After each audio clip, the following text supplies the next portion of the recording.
All right. What's good? What's good? What's good? What's happening with everybody on this fine Super Chat Thursday? Thursday morning, we got some good news in boxing yesterday and some better news this morning. Cadillac 634 in the building. What's going on, man? How you feeling this morning? Yeah, this Texas weather's nice and cool in Texas. Justin James in the building. What's going on, brother? Say what's good with you? Kid the Great, what's happening with you, sir? I hope you enjoyed your white peanut butter cups last night. Dre H in the building. What's going on, man? Kid the Great again. Weather does feel good in H-Town. Big boxing influence. What's going on, man? I think I saw your channel. Man. Good work, man. Black Fonz in the building. What's happening with you, man? Glizzer Glock. What's good? Oh, man, always good to see you, Glizzer Glock. Gizzer Glock. I want to see Errol the fight even more since Errol spoke. Yeah, exactly, bro. It makes it like that when cats, amp up the fight, man. What's going on, Wayne Jones? Patrick Bell in the building. What's going on, sir? Good morning to you. Double zeros. What's up? My man Stone Alone in the building. What's good, man? Much love. Thank you for that support. Says, good morning, Fanon in the chat. It's Super Chat Thursday. Smash that like and some more supporter, brother. Yes, sir, brother. That would be great. Definitely hit that like button. My man Ernie V in the building. What's going on? What's happening with you, sir? Big Block. I think it said what's up to Big Block already. My man Kid the Great again. Much love in that Super Chat, brother. Thank you for that support, bro. Yeah, man. Yeah. So Errol's still out there holding out hope that this fight is going to happen. I wonder if that's going to shift everybody to your boys ducking. But before I got to do something, is the fight still on this weekend? According to Eddie Hearn, no. According to Eddie Hearn, no, it is not. Hold on one second. According to Mike Benson,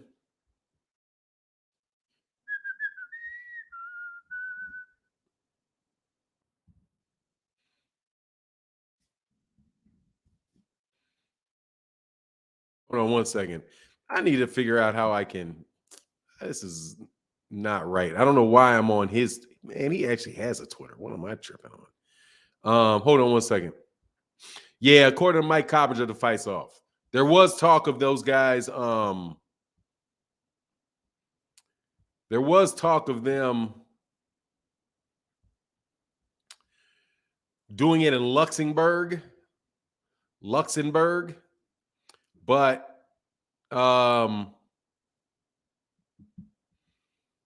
that was, hold on, man.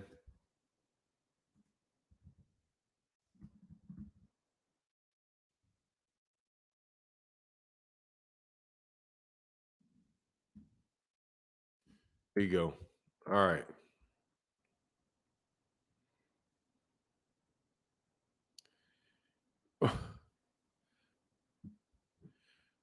All right, here you go.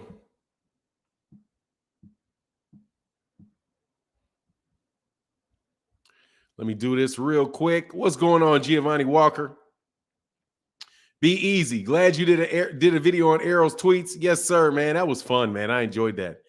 No, this fight it's not confirmed. But hold on one second. Let me get on this other one real quick, just so you guys don't have to ask me a million questions.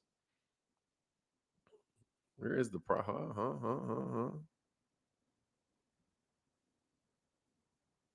What's wrong with me? What?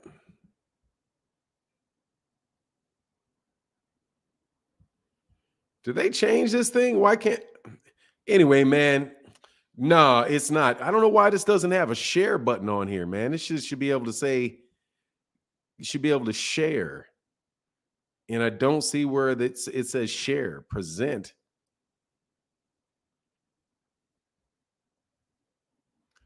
Man, this thing does not say share, bro. What the heck is going on, man? This thing gets weird, man. Giovanni Walker said, happy Super Chat Thursday. Thank you, brother. Thank you for that support, bro.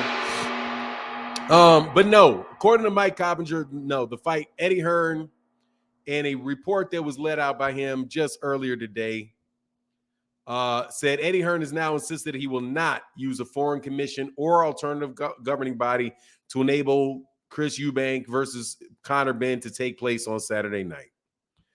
So, no.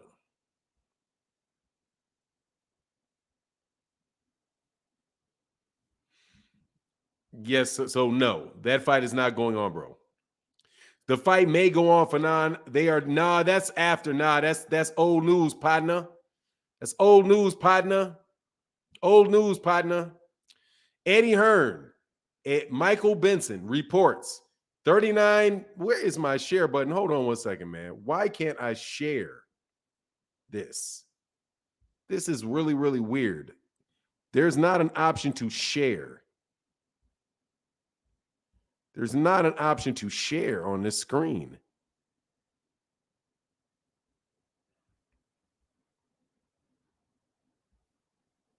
Oh, they changed. Okay.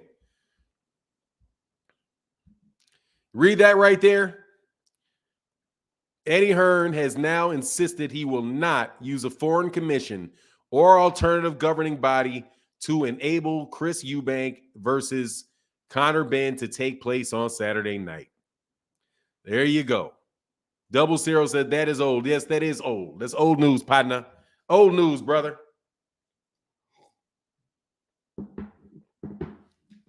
Herbert Johnson in the building. What's going on, Herbert Johnson? So yeah, the fight most so Simon A. So just let you know, no, that's not the case. And my man Herbert Johnson, who's always a big supporter, he says Super Chat Thursday, peace and blessings. Rest in peace to my blessings are my cousin Zach. Love you. What do you mean by that, man? Much love in that Super Chat, brother. For the acknowledgement of the Super Chat, brother. Thank you. Shout out from the Philippines. Yeah, shout out to the Philippines, man. So anyway, so there you go. Roger, thanks for the update. We'll check it out too. So there you go. Right there. Now notice here. Michael Benson, like 7 minutes before this, Chris Bank reportedly now have a revised weight division in Olympics. That is Saturday night as discussions have taken place about this following his drug test. And this is from Mail Sport. Here he says that Eddie Hearn has insisted he will not use a foreign commission or alternative governing body to enable Chris Eubank and Conor Benn to take place on Saturday night, which is only like right. And I don't understand why these clowns would have even tried to do it other than that, because that is like beyond shady. So yeah, no, they're according to this, they're not. Now we'll see what happens. You know, stuff moves around, man. Dirty versus Drain fight shouldn't go on. Hey, dude, Dirty. Not only is this man juicing, now you see how they set his ass up for the fall, right? I told you that's why I was like, man, if it wasn't shady. Hey, Herbert Johnson says Super Chat Thursday, RIP, my cousin at love you. What's up for 9? Peace and blessings. Hey, man, let me get the 10 count for your cousin, man.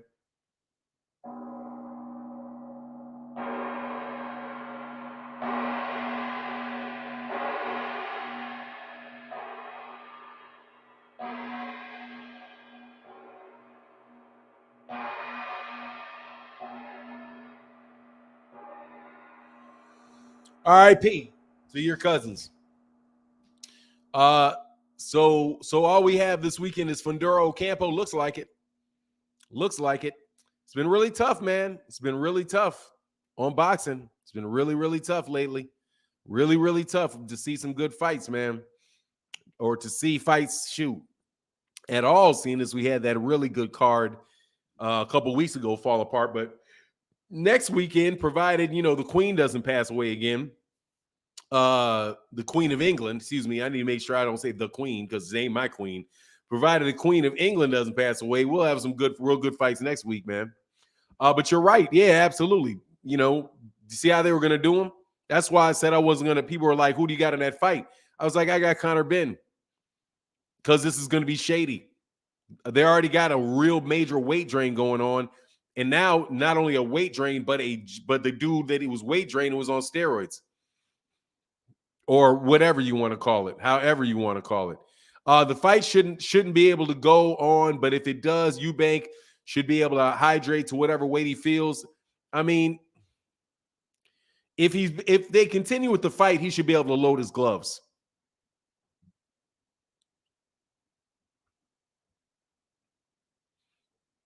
They've already hurt. They're already hurting financially. They can't let Ben and Eubank just sit. They'll do anything to get that fight across the line.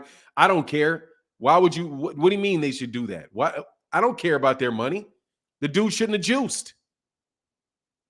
And Chris Eubank should sue him. Chris Eubank should sue him. Chris Eubank should sue him for breach of contract and get his restitution. And those guys can sit on it, bro.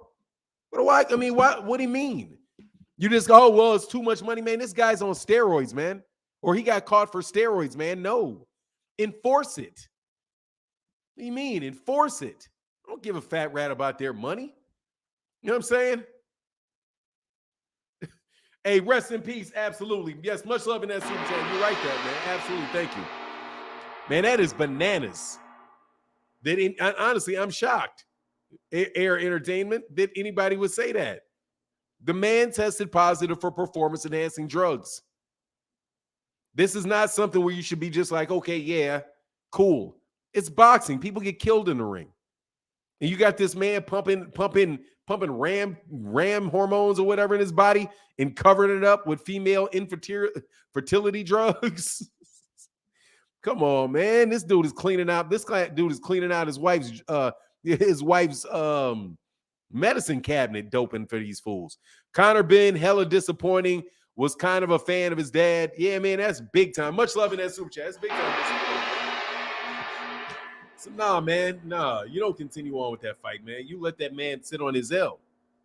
You know what I'm saying? You let that man sit on. You basically ban his ass. Is what you do. That's what you do. You ban him for a year, at the least. Ban him for 2 years. Be like, hey, man, you got to keep yourself clean, partner. And anyway, Kamal said, remember when Eddie Hearns went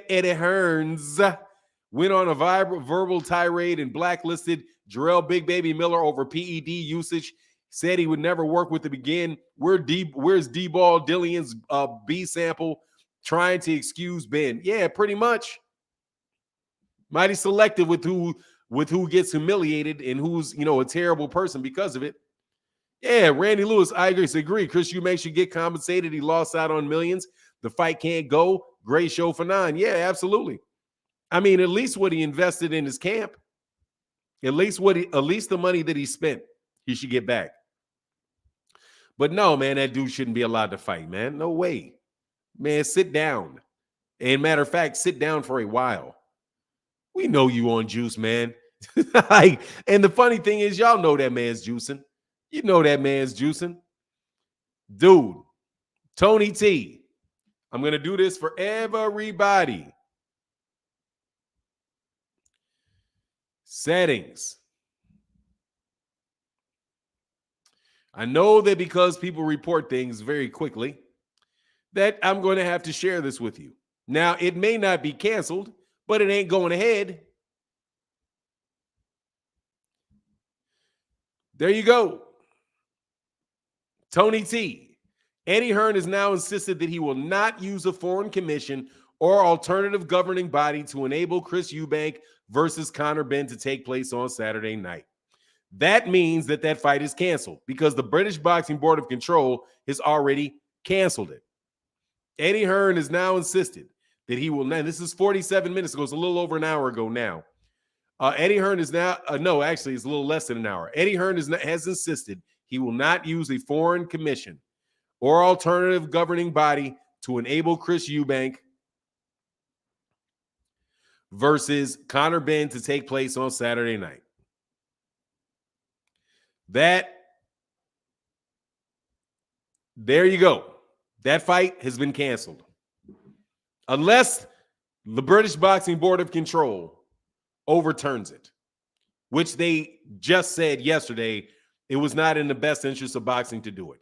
Also, I don't understand why Eddie Hearn would even take that chance, because if he takes that chance and the British Boxing Board of Control sanction him now he can do that. He did that shit in the U.S. He did that in the U.S. or tried to do it in the U.S. Hey, Fanon, hey, so Fahim said Fanon PED usage runs in the Ben family. Dude's dirty like dirty like his daddy. I didn't know if his daddy. I didn't know his daddy was dirty, man. Honestly, I ain't paid attention to his dad like that, man. I saw his dad saw sparring footage of his dad sparring with Roberto Duran getting waxed. So, hey, what's going on, Windy City Assassin? Yeah, exactly, Timothy. Man, man. Go ahead and stop that fight, man. But anyway, so again, Tony T. About an hour ago, Eddie Hearn said, according to Michael Benson, who's a very good source, that he is not going to use another commission to put that fight on. That was something that he was looking at yesterday, and there was conversations about Luxembourg. Yeah, about it going to, I guess Luxembourg is in Germany. They were going to pick up the fight and move it to Germany by tomorrow. Sam Eggington and Dennis Hogan on the main event TV Friday for real hardcore fans over in Australia. That's good news. Yeah, I saw. Yeah, you saw it. Yeah, you saw the Hearn interview. Well, yeah, Eddie Hearn is now like, yeah, he said that he was gonna try to make. Actually, he never even really said that. But I did see a report where out of I think it was Boxing News 24 where they were saying that it could be there, bro.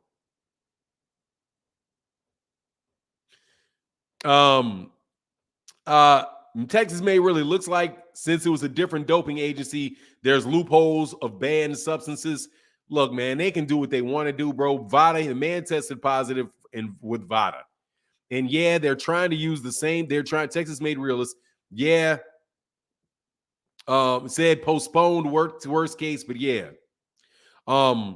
They're trying to say, because it's VADA, not USADA. Dude, they got so much slack. The British Boxing Board of Control got so much slack for letting Dillian White continue to fight after he had tested positive, that they are not going to ruin their name for this dude for that fight. You know what I mean? I mean, they're not going to, dude. If boxing makes their anti-doping look like a joke, that's going to trickle over to soccer, and that's where they really don't want no headaches over there with football or soccer. It was a test done in August. Why is there no B sample yet? There is a B sample. They take the A and the B sample at the same time. If your A sample is dirty, your B sample is going to be dirty too. The only reason that somebody might have tainted that, they know, because they know shit's going to go. They didn't test it because they know it's going to be B, because they know it's going to pop dirty. Kid the Great said the best thing about getting caught for steroids is an excuse they can come up with for how it got in their system. It was the tacos, tea, boar balls, all kind of stuff. Exactly, bro. All kind of stuff. And these guys all look like they're juicing. And they all look like they're juicing. With the exception of big old Tyson Fury, who was eating boar testicles. Like, man, come on, man. It's a shame, man. Yeah, they also refused to sanction Lucas Brown, Danny Dubois fight. Something is wrong in boxing in the UK. Lucas Brown doesn't have any business fighting.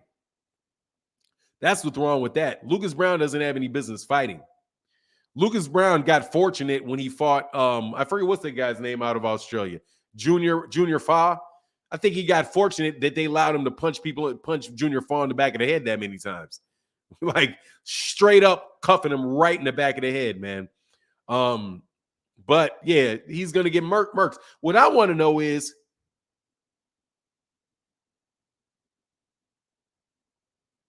said for 9, if it wasn't for you guys getting the information to use as it happens, Hearns would have tried to keep the fight going. Yeah, I don't think that Kareem Eubank, I don't think that I just don't think that there's any way that they were going to do it, man. That fight's not big enough, man, for them to get away with that, man. But those guys, it's obvious, though, that these guys don't care anything about steroids, man. They don't care. And as a result, all those UK dudes is funny to me. Liam Smith, or excuse me, what's that guy's name that fought Liam Williams? Dude, Liam Williams, man, come on, man. Come on, Liam Williams. Them dudes they just keep coming and keep coming and keep coming and keep coming. No matter how many times he get punched upside the head, keeps coming. takes a breath for a second, then right back at it. You know what I'm saying? Like, man, come on, man. A said, for nine, Nigel Ben crippled the body snatcher off that shit. Yeah, man. Yeah. Did he? Oh, you're talking about Gerald McClellan? He did that? Oh, man. Well, you know what it is. People get away with it. They keep on pushing it. They keep on doing it. Look, I suspect all them guys because I read their rule book. I'm telling you, I read their book. I read their rule book. I suspect all of those guys because how you get caught over there when they have therapeutic, when they have those therapeutic use exemptions and retroactive therapeutic use exemptions to boot. You know what I mean? The British Boxing Board of Control is like, nah. And I wonder, dude, that's why, no joke. I wonder if that's why Chris Eubank Sr. was like, cancel this fight. Because when they said that test took place in August, did somebody say that he popped dirty in August? When was that? Did somebody just say that fight was in August?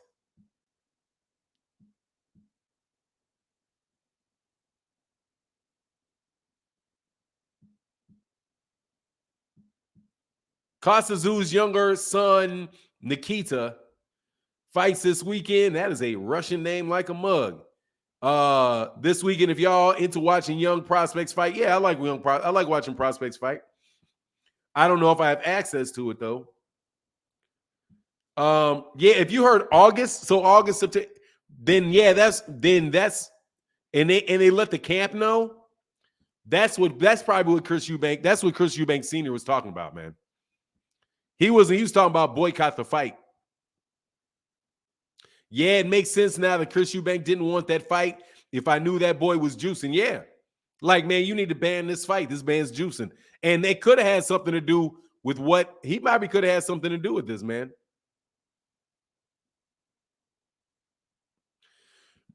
Hey, the problem is, look, Florian said he was ready to step in for Conor Ben. I think that would have been a good fight as well if they wanted to keep the fight. Yeah, that would be good, but you know, I don't think you got those guys over there want to see Florian. But you know, it is what it is.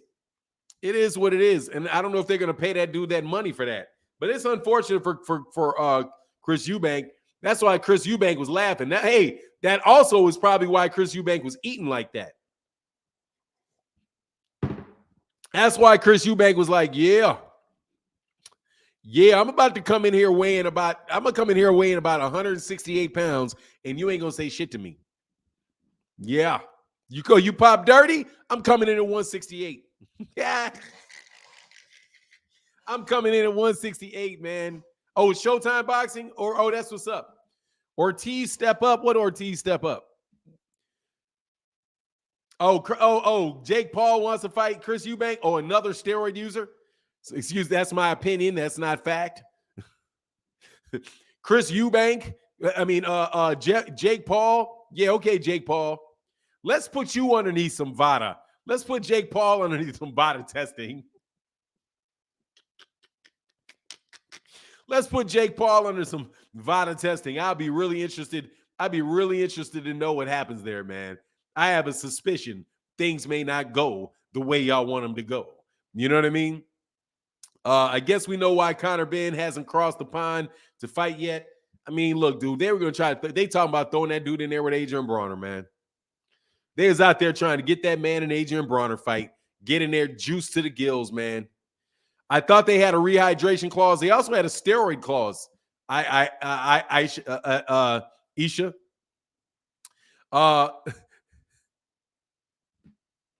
He said, Fanon, you're right about that. Hearn knew he was way hot before we found out Ben was hot. Oh, yeah, he knew he's hot. And that's why Aisha. That's why it's like there's a steroids clause in that mug. I'm gonna gain as much weight as I can gain messing with y'all, man. Let me say, he said, Fanon, you know Ben would have cheated against Boots. It wouldn't even have mattered, though. Well, against Boots, it wouldn't have mattered. It wouldn't have mattered, bro. He'd have got killed. Like, I'm just telling you right now. Any of that Eubank stuff talk about Jerron Ennis, man, I don't care what he's on. I don't care what he's on. That man better be on. He better bring a shotgun in the ring. That man is going to get hurt against a Jerron Ennis. I'm telling you, hurt. Skip that, dude. You got to hit the man. You got to keep as many times you're going to get hit upside that head. Nah, bro. Showing that support on Super Chat Thursday. Boots KO all day. Thank you, Jeff Campbell. I appreciate you, brother. Thank you for that support, bro. Thank you for that support, man. Yeah, man. He ain't getting out of that, man. Carl Dickinson said, Spence about to beat the ish out of Bud. Hey, man, I just hope they make this fight. Go ahead and make the fight.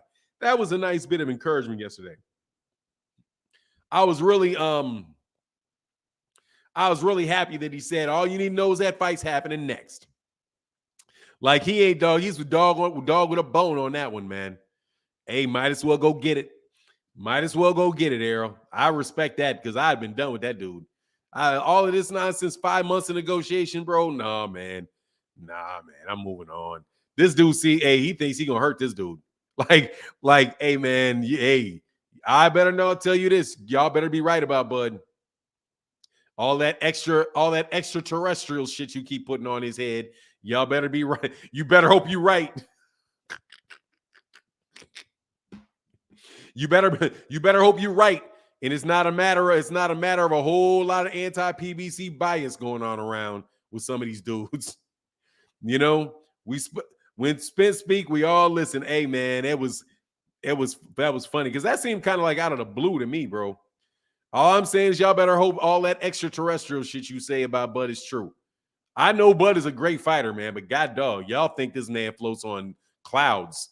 You know what I'm saying? You better hope he floats on that cloud, bro. You better hope. You better hope he ain't wrong. We ain't all of that tin can shit he been doing. Like, it's just my imagination. It's just people's imagination. Okay? You better hope, bro. Hey, AR Entertainment said, love your content, man. Keep up the great work. Thank you, brother. I appreciate that, man. Thank you, man.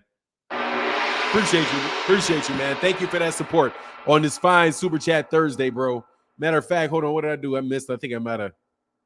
Yes, sir. Carl Dickerson. I didn't miss anything. Yes, sir. Jeff Campbell showing the support on Super Chat Thursday, bro. You said he was pound for pound. Yeah, I do, but that doesn't mean he's Jesus. Jim Papa. I did. That don't mean he's Jesus. I did. I'd say he's pound for pound number one, but pound for pound is theoretical. That don't mean I don't think he can that anybody can beat him. That he's unbeatable. I don't believe that. I'm trying to tell you. I'm just telling you all this. I just hear shit that's so lofty that I'm like, man, y'all better hope all of that. You know, he's got reflexes of like he's got the reflexes of a gazelle. Like all of that crap. Like, dude, no joke, man. I've been told you that I think Errol will win the fight. I said he's pound for pound, but dude, this pound for pound ain't real, man. Pound for pound is some hypothetical conversation about everybody being the same size and comparing their skill sets to one another. I still maintain, bro, you guys better hope that dude is all what you're saying, because this dude right there is absolutely what everybody knows he is. That is a killer. That is a killer. I just read something, dude, from do you listen to what Yordanis Ugas is going through? Like, you have listened to what Yordanis Ugas is going through right now. Like, he talked about his recovery. Like he was in a car wreck. Like, dude, he's talking about recovering from that fight like it was a car wreck. Dude, you better listen to what he says. That's not how I treat Spence. No, it is not. It is not how I do not act like that. I'll just tell you. Yeah, for sure. Adrian, the best way is not on Facebook, because I'm never on Facebook. The best way is probably a DM Yeah, just DM me on Instagram. But really, the quickest way is if you got a Twitter to DM me on Twitter, because I have to actually go into the one, like, until I yeah, see, just got cleared to train. Like, dude, dog, that is what I'm talking about is, oh, Eric Molina. Yeah, just make sure try to get with me on or email me here. Actually, dude, this is probably the best. Here, email me here.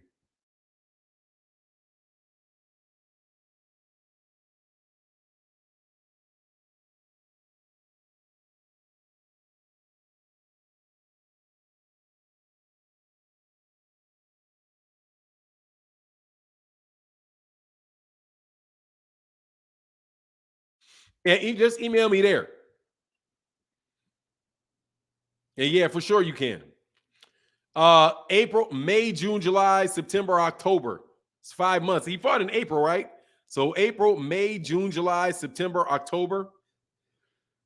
Dude, that man can now move. That man is now allowed to walk into a gym.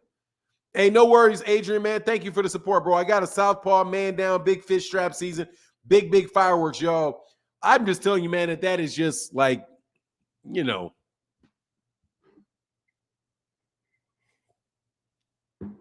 You better hope it's all as cracked up to be. That's what I'm saying. Errol, I know what that is, because just like you say, you know what that is. That is a guy that is coming down to try to hurt you. And you better hope he's really is flat-footed, and hope that he really is somebody that is going to be timed and figured out very easily. Timed and figured out very easily. Because that's what y'all keep saying. He's just going to figure the way he moves. Is that you better hope you're right. I know this. You better hope you're right, bro. You better hope you're right. Now, you may be right. Man, bro, he ain't got no choice, Tim Stoudemire. You act like I say, you better hope that those guys are standing in front of there because they decided to. You better hope it's not this. I'm not just going to stare. I'm not just going to stand right in front of that bear. I'm going to run. You better hope that bear, that the myth about that bear being able to run at 40 miles an hour ain't the reason why you shouldn't run from a bear. You better hope, and I mean this, you guys act like that, like those guys are, and I think that's the biggest insult, bro. I'm going to tell you, I don't see what's blazing in sports. He ain't going to get no split decision. He's not going to get a decision. He starts too slow. I'm telling you that for sure. I don't believe he can get a decision. I don't see that happening, brother. I don't see that happening at all. Like, I think Bud is going to have to really. Only way I see him getting a decision is if he knocks Errol Spence Jr. down a couple times. He's not going to get it, and he's not. I don't think he's a better boxer. Fundamentally, he's not a better boxer. You think he's more talented? No, I'm not going to bet any money. I'm not that sure. But no, I think Errol's a more fundamentally sound boxer than Terence Crawford is. I think he's more fundamentally sound than Bud is. Bud fights in a more athletic style. That does not mean he's a better boxer, bro. Bud moves better. Moves better than who? There's nobody that's been able to get out of the way of that guy. Like I said, bro, you better act like that shit. Let me say this again. You better hope that those guys that couldn't get away weren't trying to get away. You better hope that those guys that weren't trying to get away, that couldn't get away, weren't trying to get away. And it was just hit that Errol wouldn't let them get away. Kell Brook didn't want to stand there. Kell Brook had no choice, but he wasn't standing there. Errol moved everywhere he moved. You better hope that somebody, you better act like somebody can't cut that ring off on him. You better act like that cutting the ring off shit ain't real. Now, I'm not saying it is, bro. But it's also, I don't even, dude, he throws white punches. I don't get, hey, dude, I'm telling you right now. You better hope Errol is going to do what he do. He is going to do what he does. I'm telling you. I am telling you. I am very realistic about this fight. I hear people keep talking about a 35-year-old dude like he's a 22-year-old Floyd Mayweather. And he's just going to outthink this man. He's just going to outthink him. That's what you guys keep telling me. It all boils down to he's going to outthink him. Okay, you better hope so. Because if you're wrong, that dude is going to get beat up. Okay? You better be okay. Are you sure about this? You sure about this? I maintain that. You sure about this? Hey, what do you think Bud would have to do to win the fight and vice versa? I think Bud needs to knock down Errol at least 2 times. I think he needs to knock him down at least 2 times. Errol just needs to make sure he doesn't get knocked down and stay busy, and he'll win the fight off activity level alone. If Errol does not get knocked down, if he doesn't get knocked down, Errol is going to win that fight off activity level alone. Pure activity, pure punches thrown. He'll beat Terence Crawford off that. Terence Crawford's not that active. This guy throws 600. He throws 2. What is he throwing? He's landing 400 punches of. He's throwing 60, 70 punches around. That's 20 punches a minute. He's gonna beat him up just off pure off of. Hey Boston, I'm gonna throw you out of here, bro. Or is this Boston's? I'm not gonna show you a clip of shit. Show me a clip of Errol using guard manipulation. How about I show you a clip of him hitting somebody, throwing 60 punches around? If somebody's throwing 60 punches around and you're not, you're going to lose that round unless you hurt him. What do you want me to tell you? That's math, bro. That's straight up math. If this guy's hitting you more than you're hitting him, and he's pushing the action and you're moving back, and you don't hurt him, he's going to win the round, bro.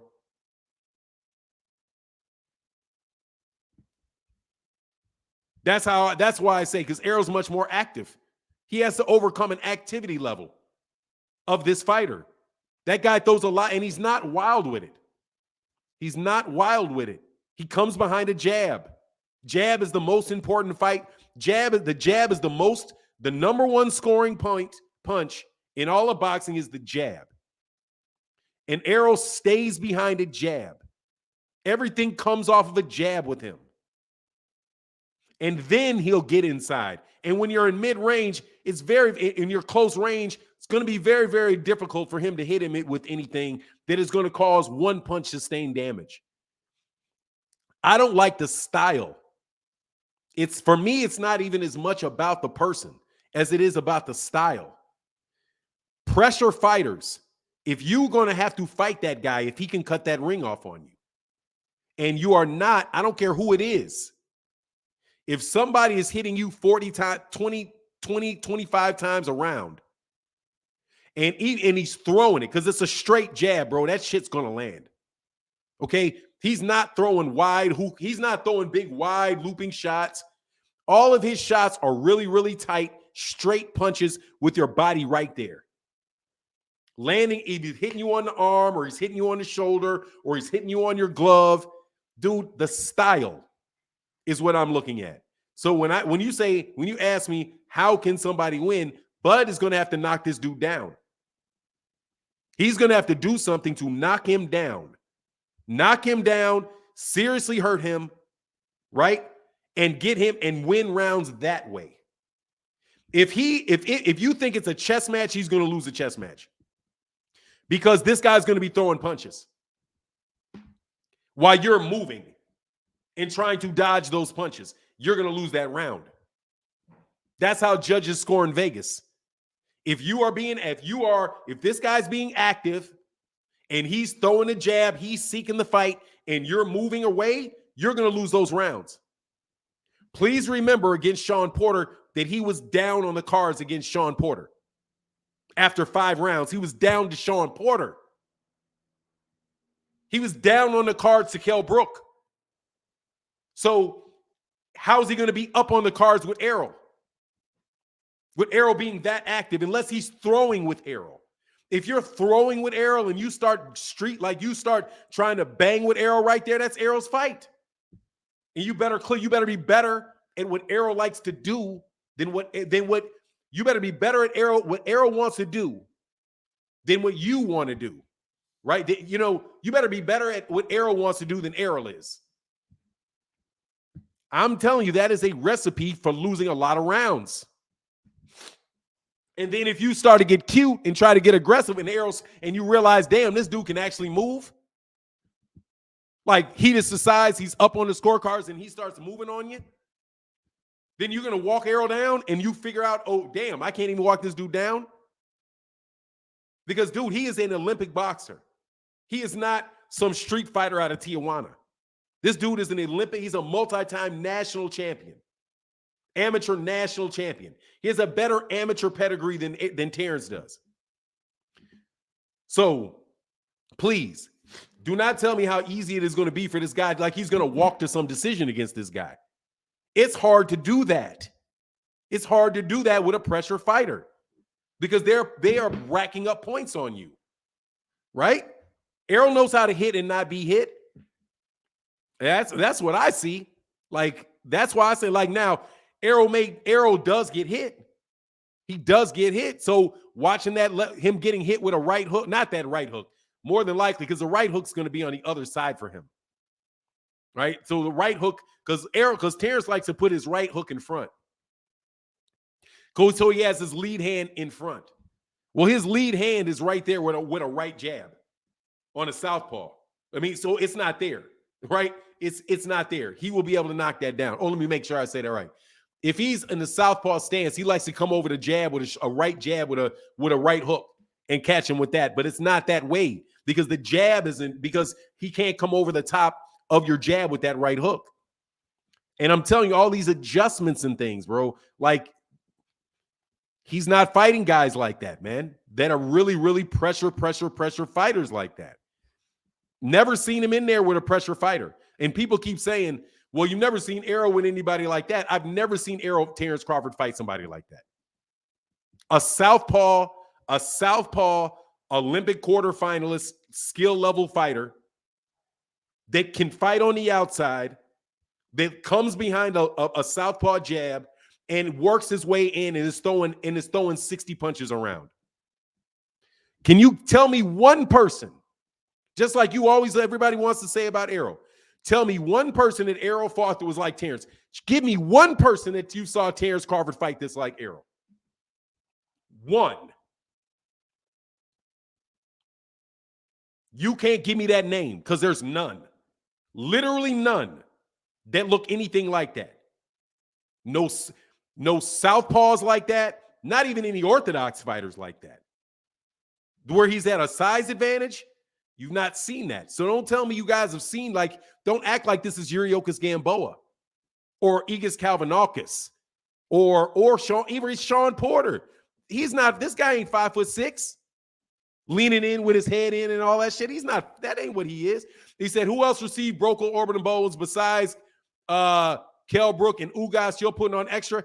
How many orbital bones does he need to break? Blessed 365. How many orbital bones is enough? I don't know, but I know that he put Danny Garcia out of the game for a minute. That's what I'm saying. No way he stays off from us Bud fans. No way he's going to win a debate. Spence is Superman to these guys.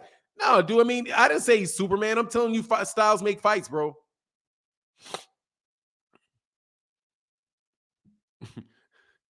I'm just saying styles make fights. I'm stuck on the style. That's me.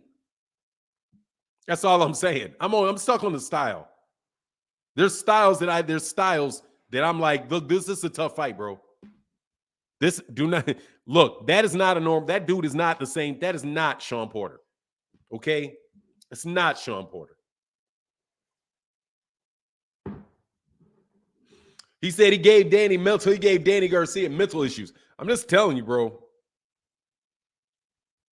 He said Errol is cracking. He finds ways to that eye. Crawford will be marked up, but gets the win. Hey, man, he better get a knockout, bro, because he's not winning the decision. I don't see it. I'm telling you, mind's eye, bro. In my mind's eye, I don't see a decision. I don't see how he can win a decision fighting like that. I don't. I say that because that's all people bring up. I mean, I didn't bring up a broken orbital bone at all. I'm just bringing up the activity level. Bless his 365. Somebody asked me, how can Bud win the fight? Knock him out. You better catch him with something big, and hope you hit big enough to knock him out. And really hurt him multiple times. He's not going to turn into Sugar Ray Leonard. A matter of fact, he ain't going to turn into Sugar. Yeah, he's not going to turn into Sugar Ray Leonard and jab and move on the outside forever. That shit's not going to work. He's 35 years old, bro. You see the decision? Stop it. You talking to me? I'm telling you, I do not see him getting a decision. I don't see it. It's too much activity. It's too much activity. I don't. He's going to need to knock the eye. He's going to need to knock him out. What? Do a comparison. None of those guys compare to Crawford. I don't care. Do your comparison. None of those guys compare to Errol. So what? I'm talking about how many punches these guys throw. What do you want? The guy's going to throw 60 punches around. Bud does not throw 60 punches around. And he definitely doesn't do it for the first 5 or 6 rounds. He doesn't. So if you don't hurt him, you're going to lose the round. What? Because he's throwing 60 punches and you're not. That's why you think Sean Porter lost. Sean Porter lost because Errol kept hitting him. You had it close. That's fine. You had it close. He lost because Errol kept hitting him. Errol was not sitting back. He just kept hitting him. Same thing with Mikey Garcia. Mikey Garcia just kept hitting him.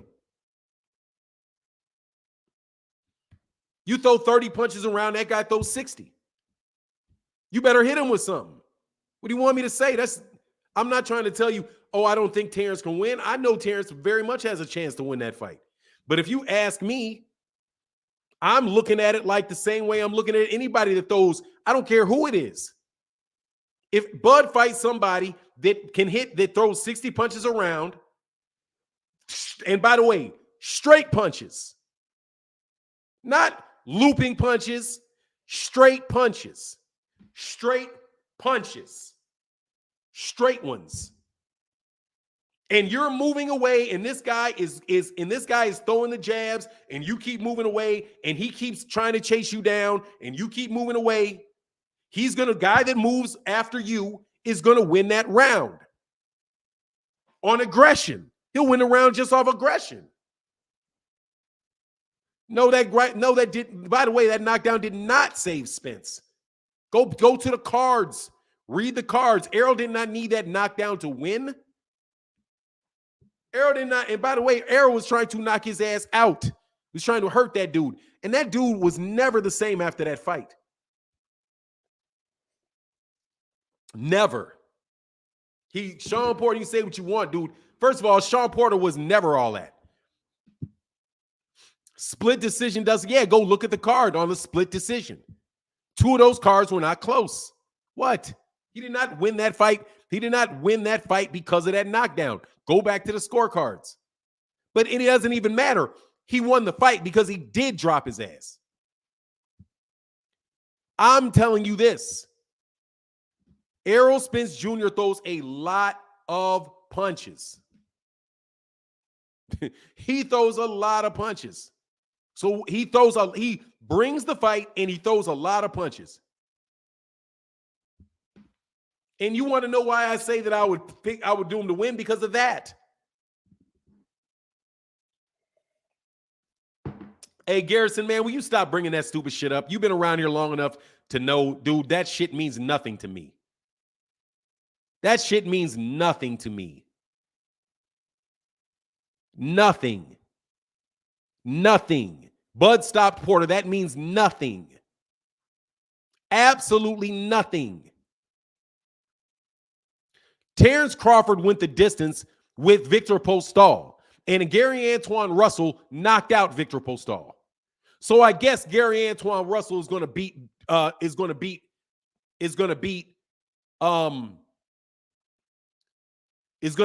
Terence Crawford, right? Because the guy fought somebody 2 years later in the last fight of his career. Styles make fights. Sean Porter also is more active than Terence Crawford is. Way more active. Please drop the triangle theories, bro. That shit, I'm not going to be like, dude, I do not even care, man. I don't care. You can't compare a Kell Brook fight where Kell Brook fought the guy 4 years later. He fought the man 4 years later. And would that have changed your prediction for the fight? So what? No, leave it alone. And he knocked him out. He didn't even knock him out. That's the other thing. You guys keep saying he knocked him out. He didn't knock him out. His dad threw in the towel. No, I got it. Or let me see something. Hold on one second.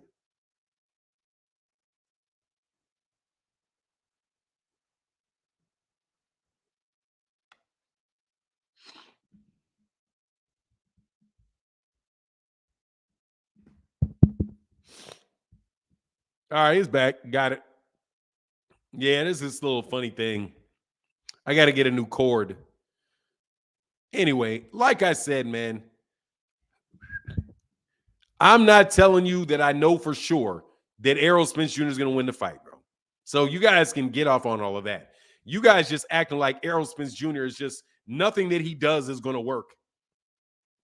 I think you guys are in la-la land, bro. B-side Bud stopped podcast Porter didn't train hard.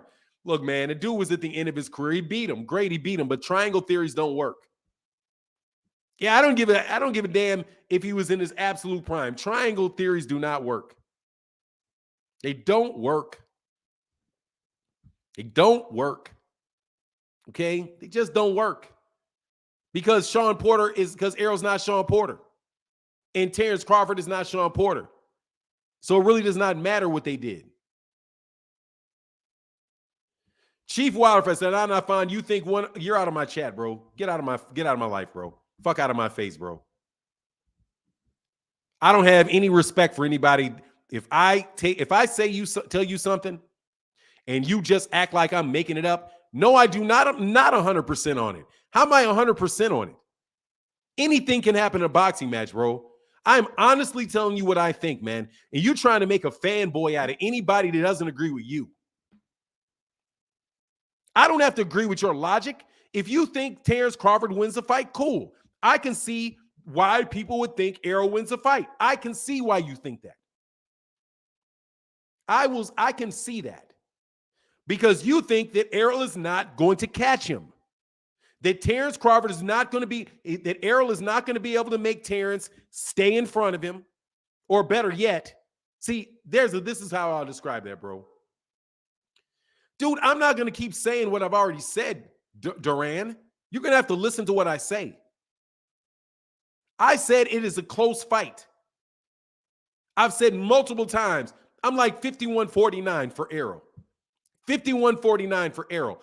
I'm arguing with your logic. Where you guys think this shit is no chance, that Errol has no chance. Dude, I am not saying that. I'm not saying that that Terence Crawford has no chance. I'm just telling you I'm telling you very sincerely that he needs a knockout. He better not go to distance. You go to distance with no knockdowns and in a fight where it is just nothing really happens, Like, nobody gets knocked down. And, dude, Errol's going to win that fight, bro, because Errol's going to hit his ass with more punches. Period. He's going to hit him with more punches, period, because he throws so many more punches. I will take the active fighter. The active fighter. This is not, but anyway, Terence Crawford, if he is able to keep Errol from cutting off the ring, you guys act, man, see, that's the thing that gets me. Man, your mama sounds like a fanboy. Fuck out of my face, bro. You sound like a fanboy. You talking in circles. No, you were just ignorant. Okay? That's your mind going in circles. All right? You sound like a fanboy. You're talking in circles. Since when do fanboys talk in circles? What's the connection? Get the fuck out of my face, bro, and go somewhere else. Carlson Diggins said, bed bug fans are upset with you speaking facts. It's like I sound like a fanboy because I say a man that throws more punches. Who's throwing the first punch? Errol. Who's going to win the first round? Errol.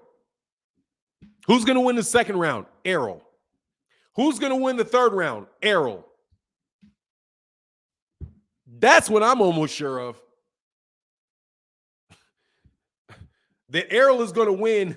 The Errol's going to win the first, the second, and the third round. That's what I'm almost positive of. That Bud is going to be down 3 rounds to nothing in round number 3. That's what I'm almost positive of. Because Bud starts slowly. And Errol does not start slowly. And Errol does not start recklessly. He starts with a jab. He comes forward, he starts with a jab. And in some things, bro, you're not going to be able to figure out because they're so simple, there's nothing to figure out. You're just going to have to be able to do something about it. And if he can do something about it, cool. If Errol's got a shakier chin, you better hope, it's no joke, man, because he did not knock out. He did not knock out Sean Porter. Who has lowered Spence's punch rate? Nobody. Nobody has lowered his. Nobody has. Nobody has. And when has Terence ever fought somebody that punches that much? That aggressive? Man, pressure makes pipes bust. That's the saying. Pressure makes pipes bust. Bust. If Errol sits back and tries to box and outthink this dude, yeah, he'll lose. He'll lose. If Errol tries to sit back, fight this dude on the back foot, and try to go jab for jab and try to get cute and all of that, yeah, I'll take Errol. I'll take Terence in that type of fight. But on the real, that's not going to be that type of fight. No, pressure does not make diamonds. That's a lie. $150. Pressure does not make diamonds. Coal does not turn into diamonds. Diamonds are diamonds. Pressure does not make diamonds. You're either a diamond or you're not a diamond. No joke. A myth. That's a myth that pressure makes diamonds. Anyway, all I'm saying is, again, y'all asking me what I think. I'm telling you what I think. I'm looking at the style. Okay? And James Toney, like when James Toney says, if he was James Toney, I would say something different. When James Toney talked about what he would do with Errol, I kind of believe that. Because James Toney is somebody that sits right there in the pocket with you. Slip shots, counter shots, does all that, throws a million shots. He said, Terence is going to be like, no, Terence don't fight like you, James. Sorry. If it was James Toney, I would say something different. But it's not James Toney. If it was Roy Jones Jr., which young Roy Jones Jr.? The Roy Jones Jr. that was in his 20s? Or the Roy Jones Jr. in his 30s, where Roy Jones Jr. could not get away from you? Right? Then I'll say, oh, Glenn Johnson's going to knock you out. Oh, Glenn Johnson will get you. There's a lot of stuff about that, bro. But I'm not being unfair to Bud. And I'm tired of you guys trying to make somebody always be, you got to either love this. It's either this guy's going to win hands down. It's not even close. Or this guy's going to win. It's not even close. There's no way. Look, man, even people talking about Tyson Fury and Deontay Wilder. Like, dude, Deontay Wilder, I honestly, there's some similarities there to me. There's some similarities there to me, man. Because Deontay Wilder, in order to beat Tyson Fury, needs a knockout, which he can get. But that activity level, first of all, I think, but be fair, I think dude's on juice. That activity level caused it more than anything. Tyson Fury's activity level caused problems for him. Because the punches just keep coming and coming and coming and coming and coming. And over time, you get tired. No joke, you get tired. You stepping back, sizing people up, bro, you're not getting tired. We'll see, though. Knowledge is key. Hey, much love, DJ D9J Sports in the building. Thank you for that support, brother. And my man, knowledge is key. Much love in that super chat. Thank you for the support, bro.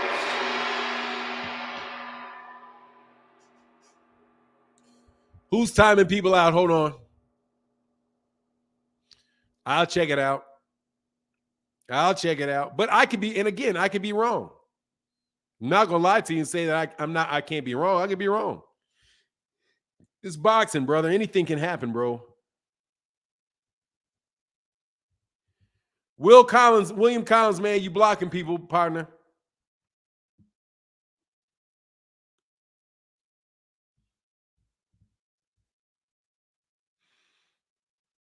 Hold on one second. Let me see what's going on with this. Oh, that's good. That audio is old. That audio thing is old. Dude, I ain't been nothing but genuine. Now that sounds genuine. I've been genuine. Like, I don't get this, bro. I've been genuine. Hey, man, can we get them likes up, man? Get them likes over 500, man. And much love to everybody that supports in the super chat and the Cash App. Brother, really does mean a lot, man. Thank you so much for your support. Antonio Hicks in the building. Much love in that super chat. Thank you for supporting the Super Chat Thursday. De La Cruz, what's up? There's going to be one D and a lot of feelings in the dirt. Man down. I'm just telling you, you guys, honestly, man, you know what y'all sound just like? Sound just like Kell Brook fans. Sound a lot like Kell Brook fans, bro. A lot like Kell Brook fans. Saying the same thing. Saying the same thing. Them pity pat body punches and all of that stuff, man. Disagree. Deontay has fought active guys before. Fury's size and look, he fought equal guys and he got knockouts when he's down on a card. Voice of God. He fought active guys and he was down on the cards. And he got a knockout. Deontay Wilder lost two fights against Tyson Fury because Tyson Fury got up.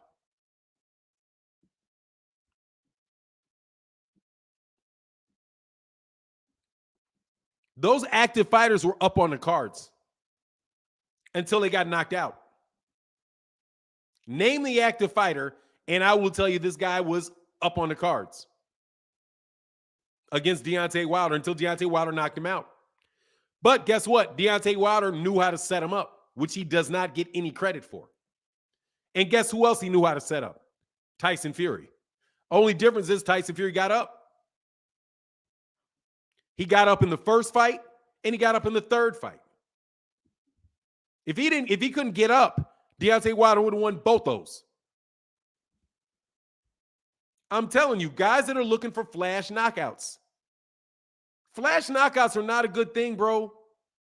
They're not something you can be measuring some shit against. A dude that gets too many of those gets used to those. Like Canelo. Plodding behind guys, taking his time, figuring them out. Boom, he knocks him out. Then what happened when he got in there with a guy that he couldn't hit like that? Dimitri Bivol. All of a sudden, oh, you're going to have to win some rounds, Canelo. You're going to have to win some rounds. Couldn't win the rounds. Why? Because Dimitri Bivol was too active.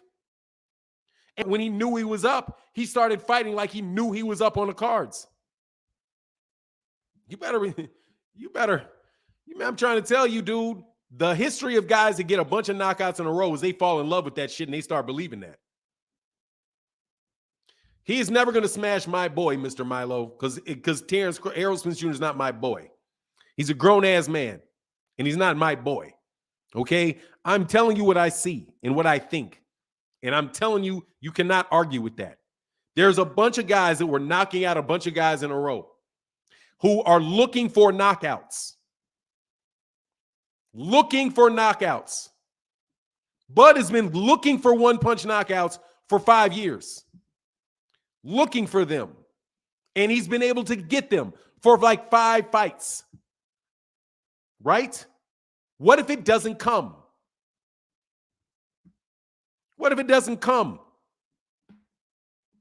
That's what I'm talking about. That's what I'm talking about.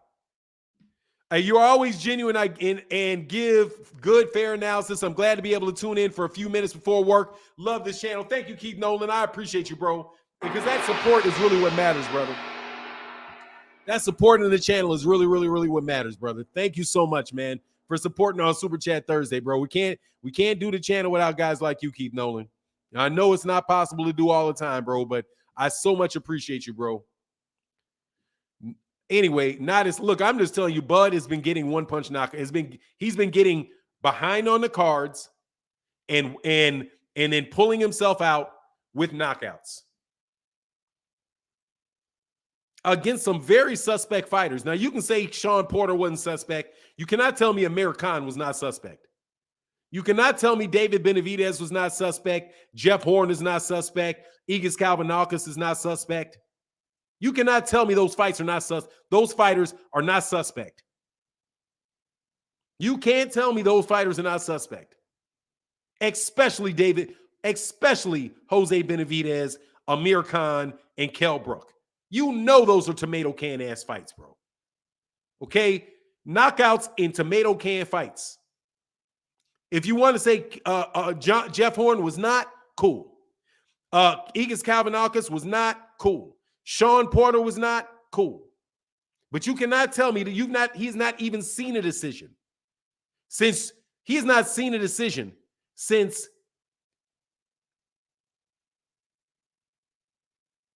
Victor Postol. And that's the last live dog he fought.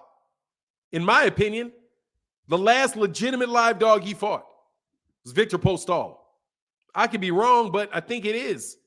A guy with something to lose. Now, he whooped Victor Postol for sure. He didn't knock him out, though. And that's the last time I've seen him go to distance. If that's Errol Spence Jr. in that particular fight, bro, I don't know. And plus, that's a long time ago. I don't see Bud's legs like that anymore. But I could be wrong. Mr. King L said, Peace OG, Gamboa wobbled him, Mean Machine dropped him, and one leg Benavidez connected repeatedly. Plus, Top Rank got the best matchmakers, so he's always had 60-40s and 70-30 fights. I mean, look, he's a great fighter, bro. I do believe that. Jeff Campbell out here trolling, huh? Jeff Campbell out here trolling. Look, that's what I see, bro. I'm not trying to I'm not trying to tell you I know everything. All I'm saying is y'all better you guys doing a whole lot of that Errol's easy money talk. Like there's a whole lot of, oh man, he's not athletic enough. All right. Sound like, you know what y'all sound like?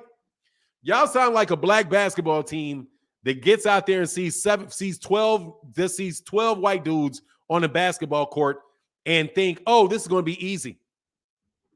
We're going to dunk on them. We're going to shoot over this. We're going to dunk on them. We're just going to run the court. And these guys start running these weaves on you and hitting every open three. Running your best dude off screen after screen after screen after screen. And then later on down the line, all of a sudden you're like, woo, your best guys are just, oh, you can't dunk everything, can you? You know what I'm saying? Like, you was dunking on everybody to the finals. Then you run into that Indiana white boy team. And all of a sudden they hitting threes. They're hitting threes. You better make sure you don't run that white boy offense on you. And you think too much is there, bro. You know what I'm saying?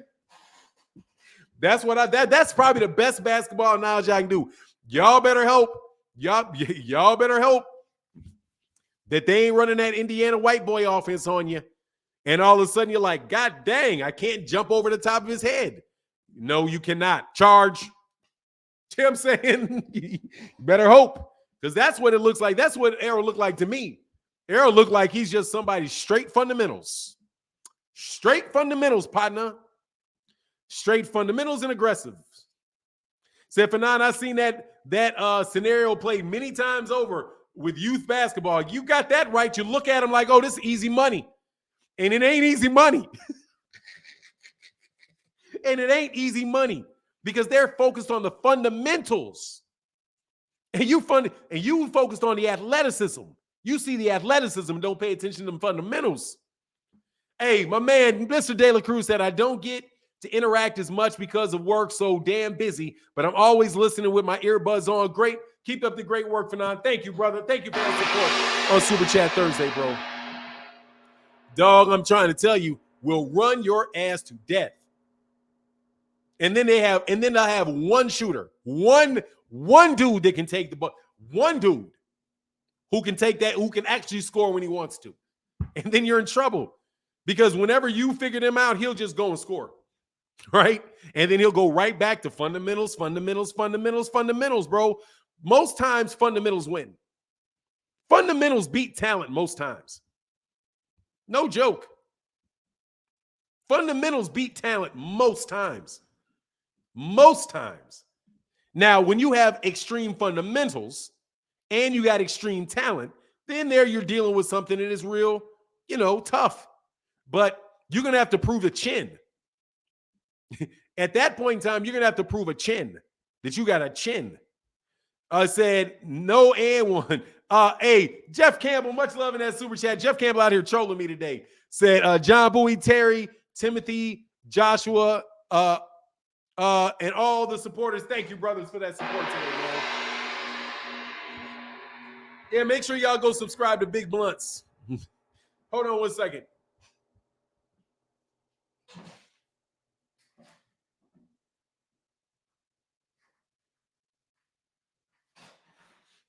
Yeah. Sorry about that, man. Sorry about that. Had to jump off for a second, man. Tim Duncan and Kevin Garnett. I mean, look, bro, like, let me tell you, like, who's a really good example of that? It is, like, you know what this fight could turn out like? This fight could turn out like Tito Trinidad and Oscar De La Hoya. Except for Bud is never going to run like that to keep himself from getting knocked out. You know what I'm saying? He said, my channel's son coach, we said, hey, Fanon, my son's coach had that happen when he was younger. His coaches sat everyone but put the bench in, and the bench got them back in. No egos on the bench.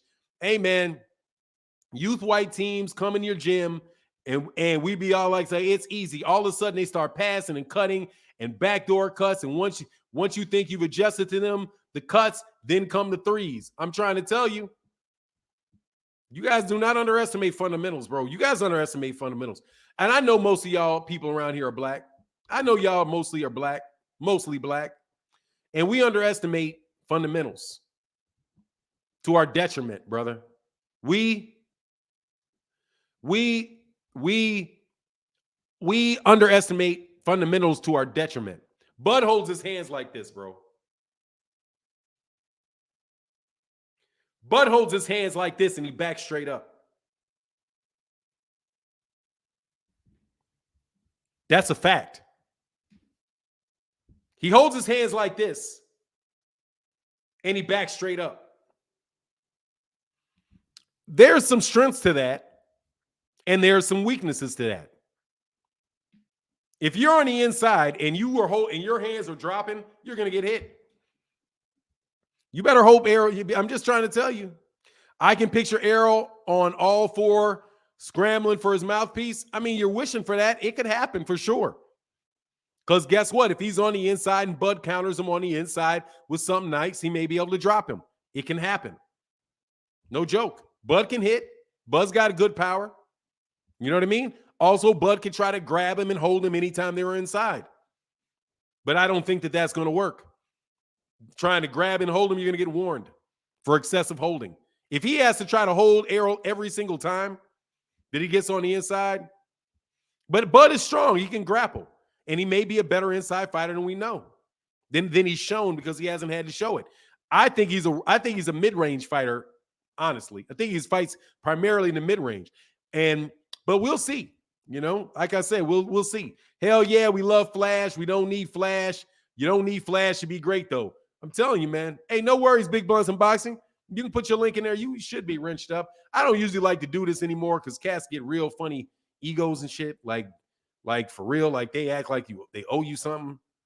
If you do, like, amazing to me. But anyway, let me not vent like that. I shouldn't vent like that. Hold on a second.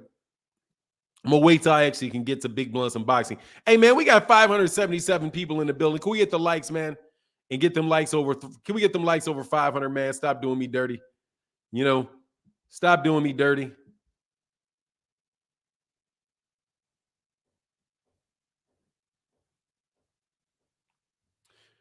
I don't see your comment, man. I got to see a comment from you. Oh, there you go. There he goes. It just popped up on me. All right, there you go. All right, Big Boxing and Blunts, you're a moderator, bro. You can put a link in there now. Unless they get the ref Devin had in the amateurs, Australia, like, oh, nah, they're not going to allow that. They're not going to allow that. And you'll still, if you're doing that, you're going to, you know, I don't even know if that's going to really work with Errol, holding them like that, not in the middle of the ring.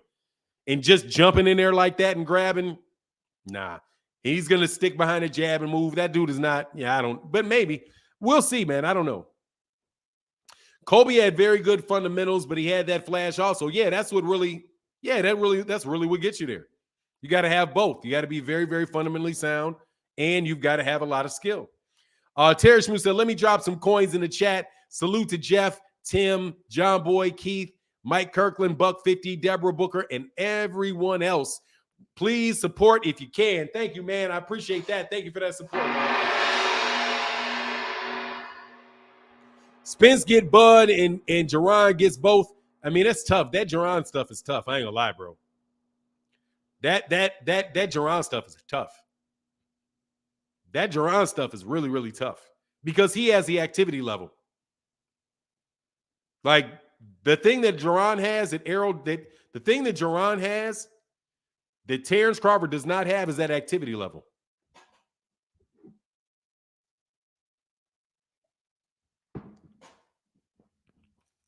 And listen to every boxing expert, they never thought Mike Tyson would ever lose. Let's just remind people. Never thought Michael, that these guys, nobody ever thinks they're going to lose till they lose. And it could be that way with Errol too, just to be fair. I mean, not just to be fair. Nobody thinks you can lose until you lose. Then all of a sudden when you lose, it's obvious why. Roy Jones Jr. is not fundamentally sound. That's why he lost, right? Because you saw him lose. But until then, he was untouchable. He was too fast. He was too quick. He's too all of that. And then he got in there with Antonio Tarver. Very few people predicted Antonio Tarver to come close to beating him, let alone knock him out in the second go-around. Telling you. Very technically sound, but makes it look like a show. Who are you talking about? Jerron Ennis is very technically sound, and he's got a very high work rate. He's got a very high work rate, bro. Jerron just needs more experience against better opponents for us to accurately assess him. Great young talented. No, he just needs to fight. He needs to get the fight. That's it. I don't need to assess him anymore. He's got 28 fights. I've seen enough. He's better than Devin Haney. He's better than Shakur. He's better than Jared Anderson. He's better than those guys. And I'm going to sit on it right now. He's better than those guys. He's a better fighter. And I maintain it. I'm going to maintain it till I see him lose. And even then, I'm probably going to still maintain it. He's better than those guys.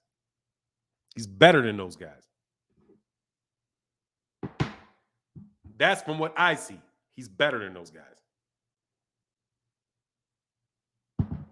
He got the full package, brother. He got the full package. He's got the defense. He's got the offense. He's got the creativity. He's got the power. None of them have proved that they got a big chin, because you ain't supposed to be out there proving you got a big chin. Because if he's proven he had a chin, you'd be saying he gets hit too much. So the fact that you don't, after 28 fights, if you're not sure about his chin after 28 fights, that tells you. You ain't never seen him wobbly, wah.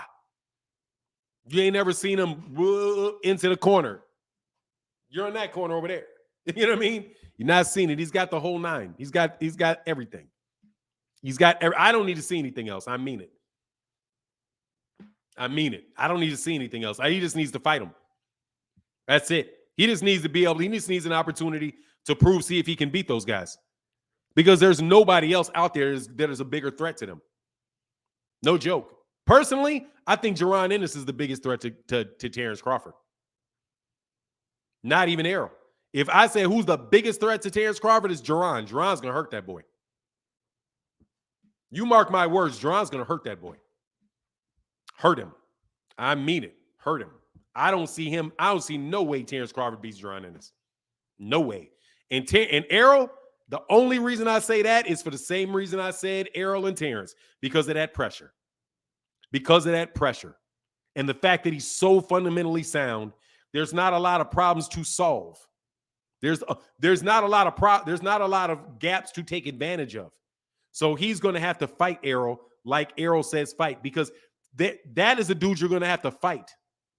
If Errol fought Floyd, Floyd would have to fight. No joke. If Errol fought Floyd, Floyd would have to fight. So are you going to outfight him? Because that's the business he's in. Like, no, we're not. We're just going to make this a fight. We're going to have this. I'm not trying. It's not no fucking chess match. Say no chess match my ass. This right here is about to be a fight. You can take your analogies and shove them. We're about to fight. And I am going to hit you as often as I can, with putting myself at least risk as I can, but at the same time, constantly in position to beat you up. And that's Errol's talent. He's consistently keeping people right at the space where he can punch them. He's always ready to punch you, and he's always keeping you in a space where he's able to punch you. That's like a center. That's like you having a big ass center that's 7'2", and he's always in position to turn around and do a layup. Until they started allowing all kind of crazy shots and changed the rules in basketball, a big ass center was very difficult to beat. Because when push comes to shove and you can't double team without the ball, loop it in there, boom, point. It's just because it's just right there. When somebody's right there, that's tough, man. It's really tough. So with Errol, that's why I say that with Jaron, because Jaron is going to have to show he is testing your grit. Like, he's testing your grit. He's testing whether or not you are going to really want to sit in there and do that. Now, Yordenis Ugas passed that test. His body failed that test, though. Because, dude, you guys keep acting like this dude don't punch. This dude can punch. He's breaking bones. And you don't break bones with one punch. I guess Gennady might have got Kell Brook like that. But yeah, and let me take that. No, you break a jaw. Who broke jaws? Rigondeaux break your jaw with that hook. Salute Fanon for having this channel, and shout out to all the big dogs: Jeff, Tim, Timothy, John, Terry, double zeros. We're in here. Love this boxing talk. 410 Baltimore support. Hit that like button. Thank you, brother. Thank you, Buck50. The support is greatly appreciated, bro. Yeah, Robin Soto, Ennis and Thurman should happen. I would love to see that fight. Love to see that fight. Love to see that fight. Keith Nolan in that super chat said it is as difficult as it is for Terence to fight Errol. I don't think Terence would ever fight Jaron. No, he will never fight you. No, he won't do that. Errol probably ain't gonna fight him. I mean, seriously, dude, these guys are in their 30s. Like, these guys are the 30s towards the end of their career. These guys are all in their own little generation of fighters. Man, that shit is like, that kid right there is problems. That kid right there is problems. And I mean that dude. That dude right there is problems. That can be a pay-per-view fight. Okay, that's what I've been trying to say. Errol is not just volume alone. Every punch has bad intentions. Yeah, but he doesn't really load up on him. Dude, Errol is like a machine, bro. You have to beat a machine. That ain't easy. No joke. You got to beat a machine. That ain't easy. You got to have extreme fundamentals to beat a machine coming at you. You just do. Now, Terence may be able to get it, but the way that I see him being able to get it is he's got to be able to hurt Errol. And Errol has shown that he has a chin. So you're going to have to be able to hit Errol. You're going to have to really be able to hurt Errol. And I do think he'll be able to get a shot in. And the question will be, or is Errol going to take a shot away from him? You know? But we'll see. We'll see. But if it don't come, because there's been fighters where he didn't let that come. Like Danny Garcia. Dude, Danny Garcia is a great counterpuncher. Like a great counterpuncher. Danny Garcia is an excellent counterpuncher. Danny didn't get any of them off. Errol fought him in a way where he didn't get any of those off. Like, we know what you want to do. We know you want to counterpunch. Did Danny Garcia get any of them off? No. Danny Garcia got that shit off on, he got that stuff off on everybody else. He got it off on Keith Thurman. He got it off on Sean Porter. He got it off on Matisse. He got it off on everybody else. Terence, he didn't get that off. He didn't get that off. He didn't get his, because that's what they're looking. You're looking for the counter punches. And for me, that's what Errol needs to be worried about with Terence. Is his counter punching. His counter punching. The fact that when you're punching, he's looking for something to light off on something with you. You know what I mean? Waiting for you to throw a jab and let that hand fly out, right? And let that land and bring that back slow, or whatever he sees, where he sees you making a mistake and capitalizing on that mistake. And again, guys with extreme fundamentals don't make a lot of mistakes. You have to, and if you push the issue with them, then maybe you can make them pressure. You can attack them, and see what they do when you're attacking them. So if he attacks Errol, what will Errol do when Bud tries to go at him? You know what I mean? It's just, that's why I'm saying it's a very close fight to me. I believe it's a close fight. I just, you know what I mean? It's just real tough for me to say one guy is just gonna, like, this is just some easy work. Real easy. Nothing easy about that dude, man. Ain't nothing really easy about Errol. Errol's gonna have to earn it. Errol's gonna have to walk through something. He's gonna have to walk through a big shot. He's gonna have to get hit with something, and he's gonna have to be able to take care and be able to gonna have to deal with getting buzzed.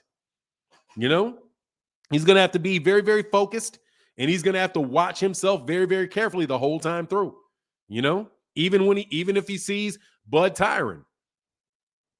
So it's gonna be good, man. If they make it, it's not speed, it's timing and rhythm. Yeah, Errol, that rhythm is gonna have to pick up the pace. Errol got a rhythm too. It's very, very fast.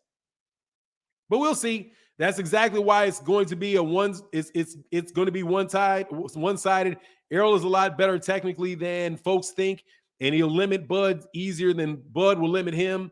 Errol will make Bud fight his fight. I mean, he's going to have to. Look, dude, I don't claim. First of all, I don't understand why anybody claims that anybody knows what's going to happen before it goes into a fight, unless it's just obvious. You know what I mean? Like obvious, real obvious what's going to happen. People were predicting what's going on Rise Podcast. People were predicting that name the punch that Sean Porter was going to get knocked out with. Like, I remember who said that. I think it might have been Keith Thurman.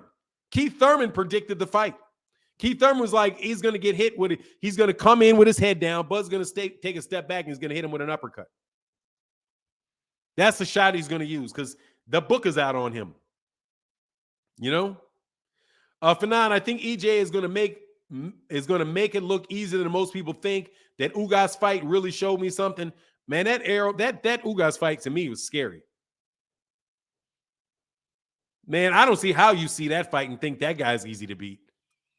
You know, I don't. Now, James Toney, though, dude, that's a bad style to fight James Toney. Someone told me Bud is the only one who can beat Errol, and Errol is the only one who can beat Bud. I disagree, Rise. I think that I throw Jaron Ennis in there. I got Jaron Ennis in there, man. And I got Jaron Ennis in there. I would pay to see that. I would pay to see that sparring. I would pay to see that sparring. I think that dude is in trouble with Jaron. No joke. I think both those dudes got something coming with that kid, man. Both those dudes got something coming with that kid. But again, we got to see him. But you know, one of those guys may be able to get him, may be able to get Jaron. But that's, man, you better make it now. You know what I'm saying? You better not go 2 years. You know. Who was a stationary fighter? Everybody thinks Errol. Man, everybody's stationary against Errol. That's amazing to me, bro. Bud ain't fighting stationary fighters. Bud is fighting stationary fighters. Ugas,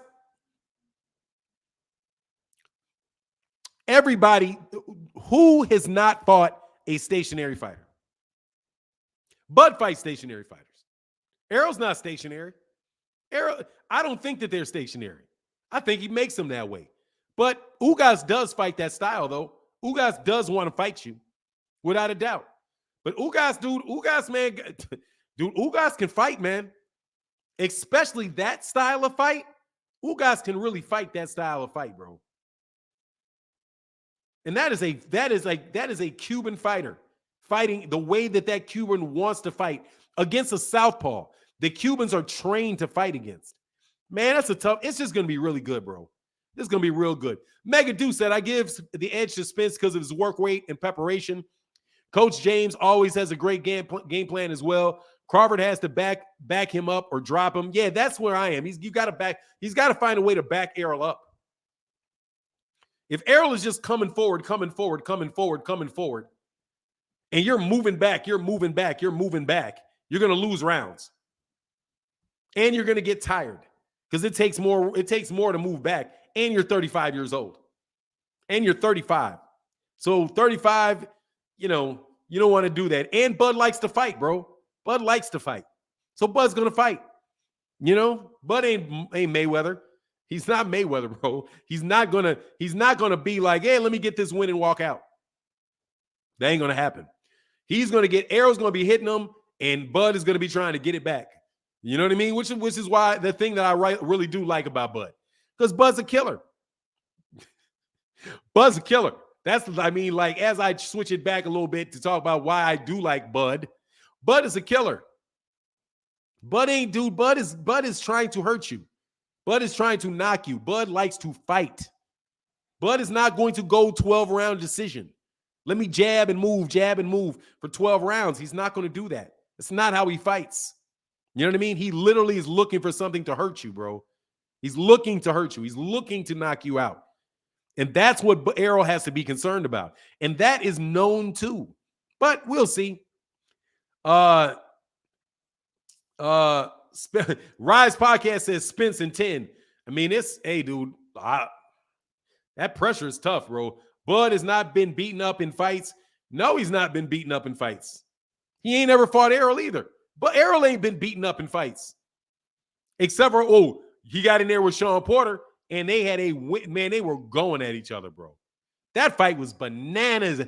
That fight was bananas. Bananas. That Sean Porter, Errol Spence Jr. fight was bananas.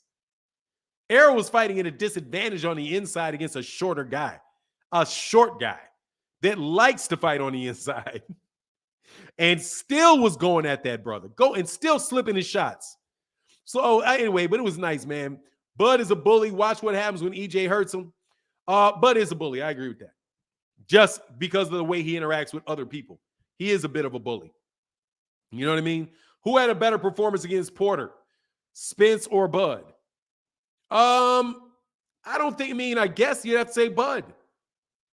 Guess you'd have to say Bud because they threw in the towel and he got those 2 knockdowns. But really, they were both fighting him evenly until that one round. They both kind of fought him evenly. But,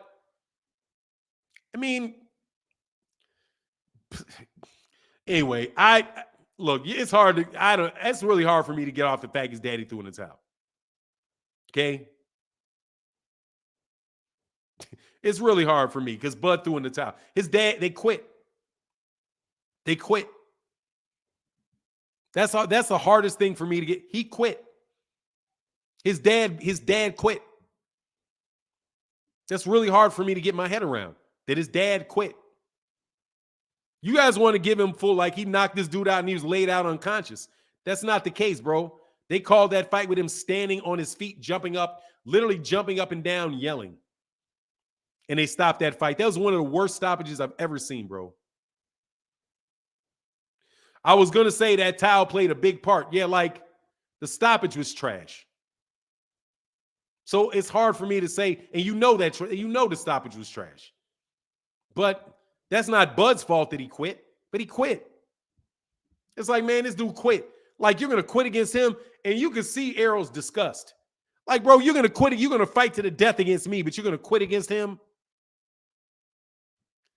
You're going to quit against him? That shit, that dude, I know. Errol was hot, bro, about that one. And y'all thought he just didn't want to look at him, bro. This dude quit, bro.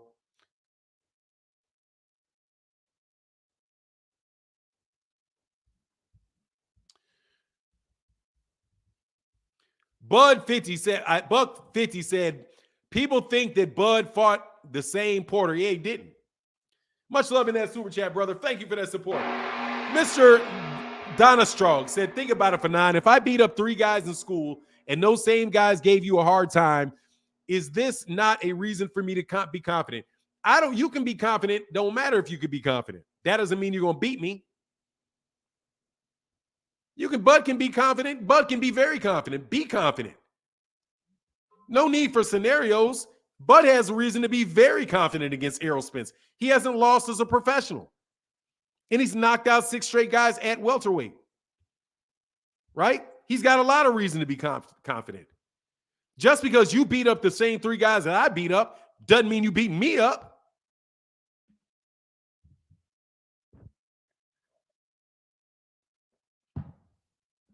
Let me repeat this. Just because you beat up somebody that had already been beat up doesn't mean you're going to beat up the guy that beat them up first. I already whooped him. You're probably not even said nothing to his ass if I didn't beat him up. And I can tell you that from personal experience. I have whooped a lot of shit talkers in school. They talk all kind of crazy. I don't want to start nothing with them. They start fighting. I whoop them. And then after that, everybody wants to start whooping them. Everybody's, oh, man, look. And everybody starts trying to fight him because that dude loses his confidence because he got his ass whooped. And nobody else is scared of him. So they all start fighting him. And they start whooping him. Doesn't matter. You whoop the dude that I already whooped. If you start some shit with me, I'm whooping you too. What? You beating somebody I beat up don't mean nothing. Doesn't mean anything. Doesn't mean nothing. Me whooping somebody that whooped you. Me whooping somebody that whooped you don't mean nothing. No joke, because guess what? I might have whooped this dude because this dude don't know how to box. He don't know how to use his hands. Right? And he might have beaten you because he knows how to wrestle and you know how to wrestle. Then you come up to me and you be like, oh, yeah, this guy could have beaten me because he knows how to wrestle. Right? Oh, he won the fight because he knows how to wrestle and I don't know how to wrestle. And then you beat him because you know how to wrestle better. And then you get cocky walking up to me and I'll be like, you know what? I'm not about to wrestle you. Boom! and I just cold cock you in the jaw, and I start kicking you in the head. I'm not wrestling you, partner. And the next time your boy come back, I ain't going to wrestle him either. I'm not going to let you get close enough to put your hands on me. Different styles, different people. None of that stuff matters. A wrestler, you do not let them put your hands on you. You don't. If they get their hands on you, you're in a lot of trouble because they're going to try to find a way to choke you or contort your arm and damn near snap your arm. But if you can keep a straight punch in the middle of their face and they keep coming at you like this and you can bop, bop, bop and then move back, you're going to beat them. You're going to beat them because they're going to keep trying to come at you and you're going to keep walking. And if they jump at your arm, you just move back. Nope, sorry. You're not grabbing me, brother. You know what I'm saying? Or they grab you, you bite their arm and try to tear a piece of flesh off of it. Oh, you're on me? Oh, I see your arm. I'm going to bite the skin off your body. I'm going to bite your bicep off. Get your hands up off me. None of that stuff really matters, bro. You can't say that one guy is going to beat another guy because you can look at people generally and be like, look, man, you're not going to whoop that dude. He's too big. Dude, I never minded fighting big guys. Big guys. That didn't bother me at all. Fighting little guys bothered me. Big guys, a guy like 6'4", as long as they can get their hands on you, which is difficult, you're good. Well, you're not good. I was good because I was big enough. You know what I'm saying? Because I was what you call big enough to kind of, But anyway, nah, bro, I'm not going to get cocky. You don't, just because he beat Sean Porter does not mean he's going to beat Errol Spence Jr. Sean Porter lost to Errol Spence Jr. He lost to Errol Spence Jr. And on top of it, Sean Porter didn't even want to fight him. He didn't even want to fight Terence Crawford. He went there for a paycheck. He said, okay, yeah. He said, what qualifies a boxer to be considered over the hill? Is it just age, slowed reflexes, primarily? Slowed reflexes is what I see. When cats have slowed reflexes, I start thinking that they may be over the top. Much love in that super chat, bro. He's some cannibal shit, man. Man, if you try, man, please. A wrestler, dude, wrestlers are very, very dangerous, bro, because they'll cut your air off. Cutting your air off? No, man, I ain't letting no wrestler come anywhere near me. I'm gonna damage a wrestler, and I mean it. Like, if I can damage you, dude, you better not have nothing in my pocket. No joke. You're not coming anywhere near my throat because that's what they're aiming for. They're trying to get their hands on your arms and trying to either rip a tendon. They're trying to rip a tendon or they're trying to cut off your circulation. No chance, partner. I mean, not no chance. I'm just never going to go near them. I don't trust them. I've been in fights with wrestlers. If they can't come near you, they're easy money. If they can't come near you and you can just throw a straight punch, you can walk them dudes. But then when they get on the ground, you cannot be tempted. You can't be tempted to touch them on the ground. You got to just move back and be like, get back up. That's how, when I fought wrestlers, that's how I went. Because I learned my lesson and they do want to fight again. So I'm like, okay, well, because I couldn't resist it. So I just was punching them, just jabbing them, bop, bop, bop, right? Just straight hands, like you're slap boxing. Literally, I was slap boxing, but my hands are hard enough and heavy enough where if I slap you like this, that shit's going to make you hit you hard enough like this, that hurts. So it just bop, bop, bop, right? Then the dude gets on the ground, right? And I'm like, dude, I'm not getting on the ground. Stand up. Because as soon as you try to jump on the ground with them, bro, you're over with. And the dude tried to bait me onto the ground. Like, man, I'm not stupid. Stand up. You know what I mean? Stand up. And he didn't stand up. I said, all right, lay your ass down there. I'm out. No way am I getting on the ground with you, bro. Meg DeLu said, Bud is doing what Pacquiao did to get people to ask for the Mayweather fight. Top rank moves. Oh, a lot of those. Much love in the super chat, bro. Much love. Thank you for that support, bro. Here's something scary. After 9 rounds of punches landed by Errol, over 500 versus Porter, 600 versus Danny, 700 versus Ugas. Yet Ugas is a better counterpuncher than Danny, and Danny better than Shaw. Nah, I think Danny Garcia is a better counterpuncher than Ugas is not a better counterpuncher than Danny Garcia. Danny Garcia is one of the best fighters, one of the best counterpunchers that there is. No rules in fighting, bite, kick, scratch, poke, whatever needs to be done to win. He got that right. That's why I never don't play with them dudes. I don't play with them dudes, man. I'm not getting any more fights, brother. You can have your arguments, whatever, bro. Just like with Bud, dude, you got to shoot Bud. Like, no joke. You're not wrestling because he can wrestle. Or guys like, or no joke, guys like Guillermo Rigondeaux. Dude, you don't want to start with Guillermo Rigondeaux, bro. Guillermo Rigondeaux will end you. Guillermo Rigondeaux is, first of all, people talk about Bud being a wrestler. Guillermo Rigondeaux is a world-class Olympian-level wrestler. He's an Olympic-level wrestler. He just went to boxing because that was the bigger sport for him. But when he was a kid, his route was wrestling. Very, very, very, very, very, very strong, bro. No, never mess with Guillermo Rigondeaux. Porter has equilibrium and balance. We watched Corrales come back from 2 knockdowns that were worse from Castillo. But Sean would be damaged because Bud's past opponents are fine. He's not Wilder. Yeah, dude, he quit, and he quit. If I did not get a at risk of a what do you call it? Much love in that super chat, bro. If I was not at risk for a copyright violation, I'd show you, bro. He quit. He quit. No joke, bro. And honestly, he said, I know you can't hook me. I'm out with that. What do you say? Fanon, he'll say, Fanon, do you think it could be a trilogy? It may be. It may be. I don't know, man. Here's the thing. Depends on how bad the first fight is. If Errol wins, there's not going to be a rematch. If Errol wins the way that Errol, if it's a bloody, if it's a fight that looks anything like Ugas, there ain't going to be no rematch. There ain't going to be no rematch. Not fighting that guy twice. Who wants to fight him twice? Who's going to want to fight that twice? You may not be the same guy. And if he got a rematch clause, man. Zenith 360 said the last punch in that sequence didn't connect. Man, he fell it, man. They threw the fight, bro. As far as I'm concerned, they threw the fight, bro. Like, nothing, no shot on Bud. But as far as I'm concerned, Sean Porter threw that fight.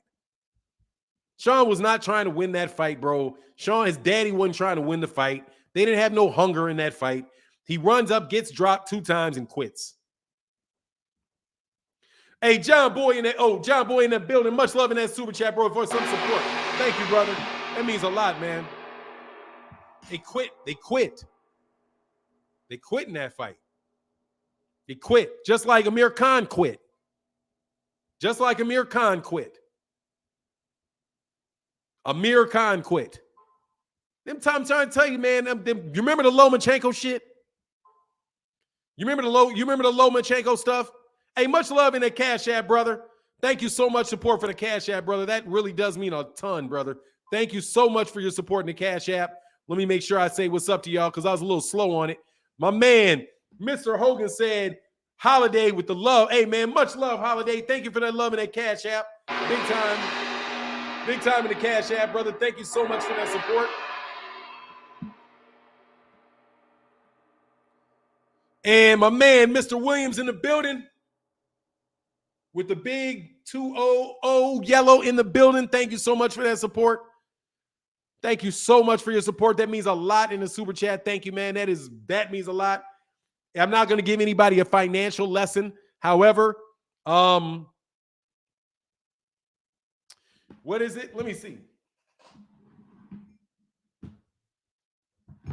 I got to do something real quick, guys. I think I figured out how to do something. I'm always proud of myself when I learn how to do something mathematical because I was never very good at math. That was, yeah, exactly. It was just retired. It's hard. It's tough, bro, on me, bro. And Bud ain't playing. Hey, dude, Errol ain't playing, bro. Errol gonna try to hurt that, bro. Errol is straight up telling him, I'm trying to hurt you, bro. That is good. I love Errol for that, bro. I like Terence for that, too. They ain't playing. They not playing. These dudes are not playing. Bud is unassuming. He doesn't look excessively big, but he hits harder than you think. Oh, he hits very hard, bro. I know he hits hard. I know he hits hard. Hold on 1 second, guys. I got to tell you.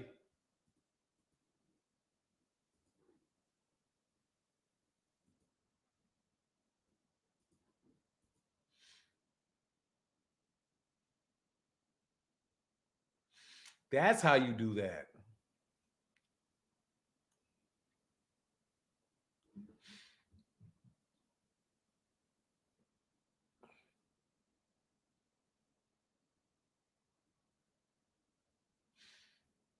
Hold on 1 second.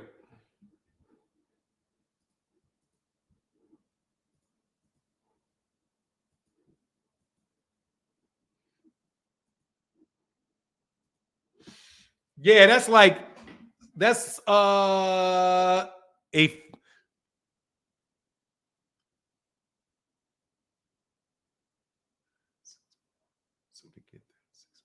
like a $26. That's like $26 in the Cash App. Thank you, brother, for that support, bro. Crawford going for the knockout. Hey, man, I think he is. He's been going for the knockout for a while, bro. Jeff Campbell said I missed the super chat. Let me go back. Thank you, brothers, for the support on. Oh, there you go. Eubank and Ben is off. Mail just reported. Hey, I reported that before the Daily Mail reported that. I reported that when I heard Eddie Hearn say it. Yeah, that fight ain't happening. That's a wrap on that mug. Much love in that super chat. Thank you for that support, brother. Thank you. It means a lot, bro. Man, it's so nice to be talking about the fight, man, and not be out here talking about the dollars around it, which y'all act dumb about. How do you donate to the channel? Cash App. There is something called support on Cash App right here for non-INT. That is a way to do it. And then there is the $ right next to the comment. Then that is a super chat. Either way would be great. Thank you very much. I appreciate you, Mr. Donna Strong. And I'm sorry if I'm killing your name. You can put it in there phonically, and that way maybe I can learn it. EJ completely neutralized Danny Garcia. Yeah, he didn't let him counterpunch. He didn't. Yeah, Conor Ben should be ashamed of himself. You know, Eddie Hearn ain't dumb, though, bro. Eddie Hearn is not stupid. Eddie Hearn was not going to let that fight go. He's not going to spit in the face of the British Boxing Board of Control. Because Frank Warren would have had a field day with that. He'd have lost. If he would have tried to go over there and do that, he would have lost to UK.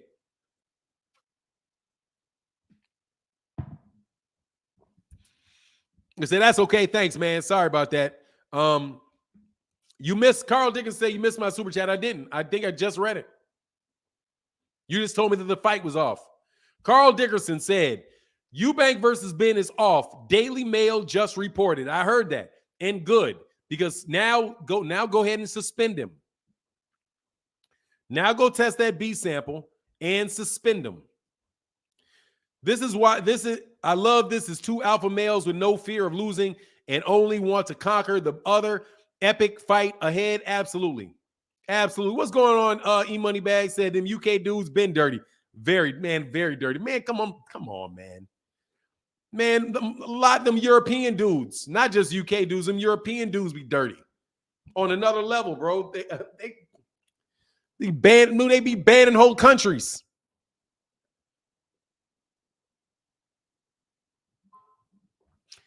No, they didn't move it, man. No, they didn't move it. It was canceled. They were considering it, so people reported it as if it was true, but it's not true. Hey, my man in that John Rock in that Cash App, brother. Thank you so much for that big foe in the Cash App. Thank you, brother. And my man, Mr. Donna Storm. Donna Storm. Mr. Donna Storm with the Big 10. Thank you, brother, for that in that Cash App. It really does mean a lot. Thank you so much for that support. Get it right this time. Hey, man, the best I can try. It would be Donna Storg. Donna Storg. Donna Storg. Adla A. Donna Storg. Donna Storg. Donna Storg. Matter of fact, bump that shit. Hold on 1 second.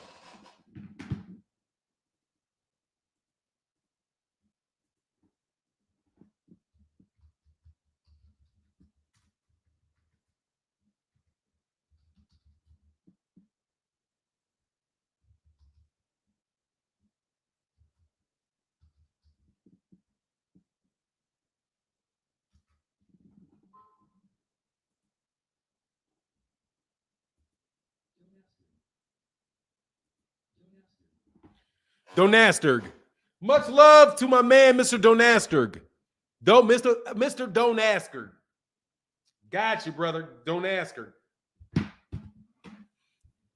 Hey, thank you, Head. Donasterg. Thank you, brother. They thought Ivan Drago was just fiction. Oh, no, man. Said why they keep asking. Man, because Sean Porter's a professional boxing analyst now, bro. He said, former senator, former liaison to Congress, White House manager of boxing. For real, that's you? Man, that's what's up, man. Hold on. That's what's up. Hold on 1 second.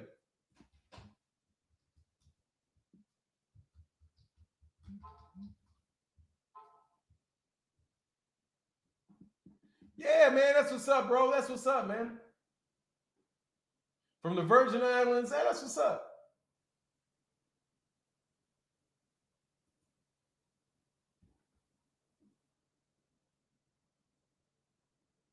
From the Virgin Islands, man. That's what's up, man. Awesome. Awesome stuff, man. That's what's up, bro. Oh, that's great, man. Awesome.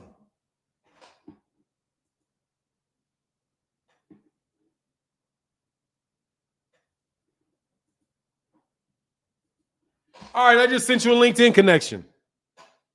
Hey, that's what's up, man. Oh, that's awesome, Senator. Nice to know you, Senator. Very nice to meet you, Senator. Very nice to meet you, Senator. Let me give you your full thing. Very nice to meet you, Senator. Let me slide back down. Geeks of the Universe, man. Said, morning, Fanon. I think Boots and Errol would be a 50-50 fight.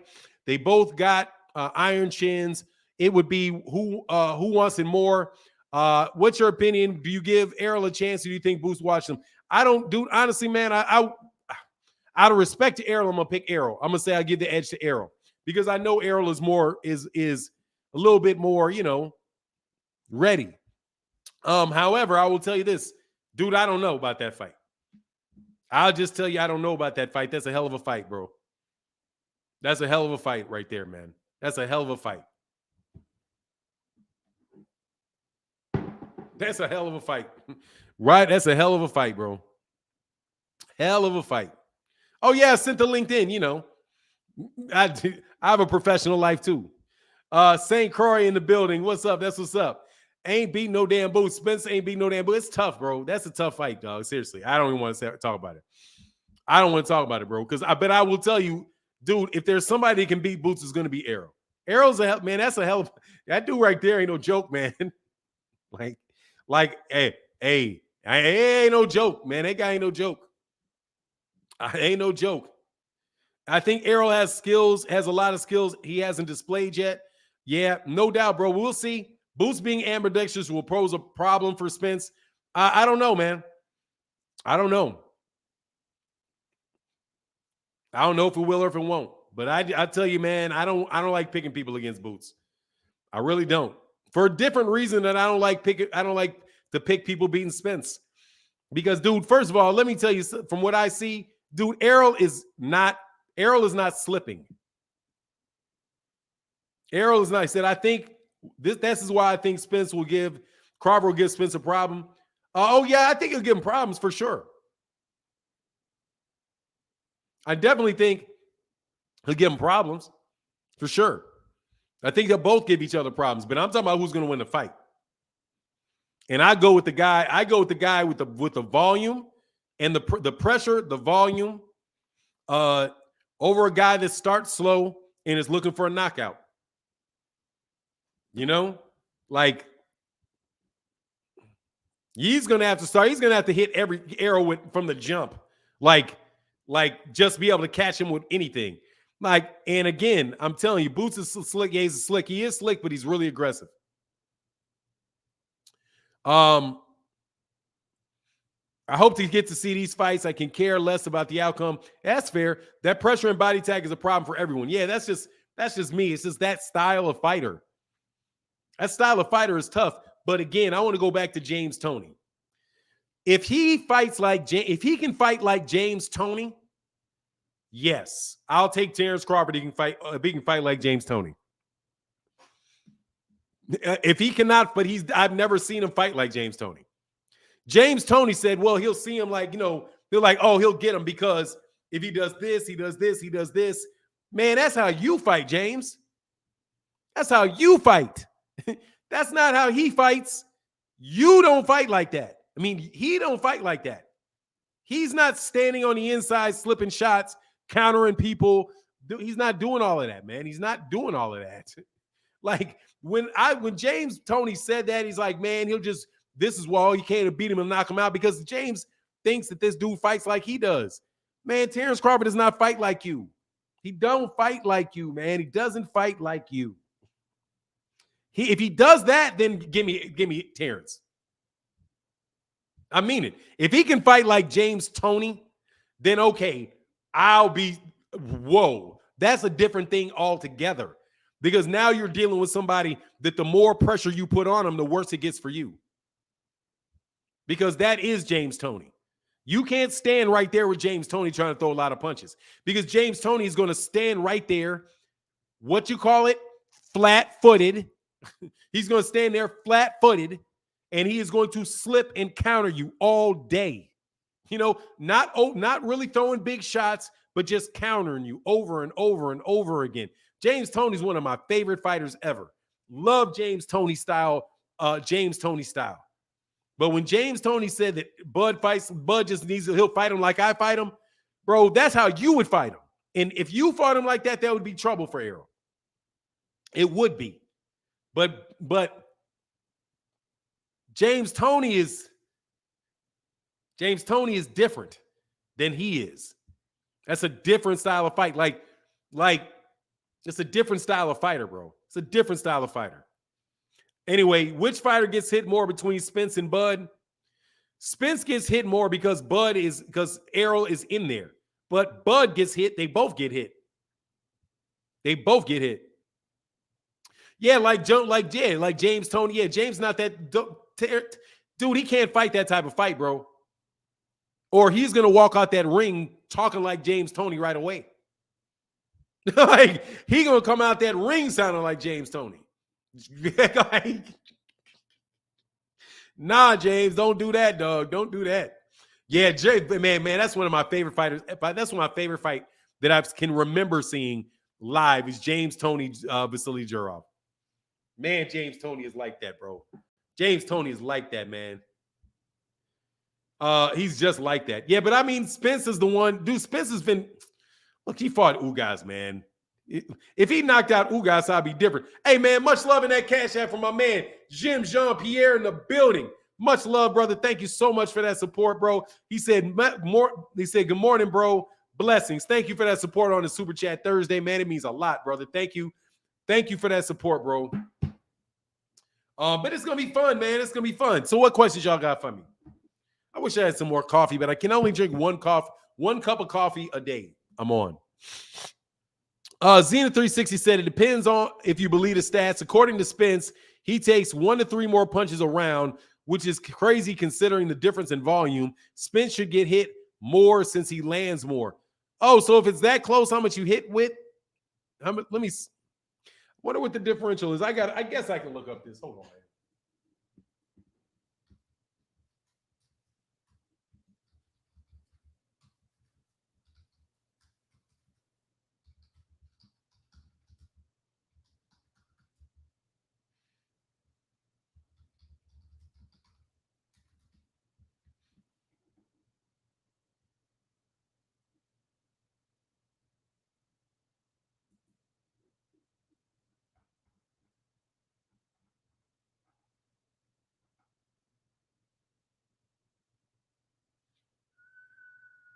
Ooh-wee.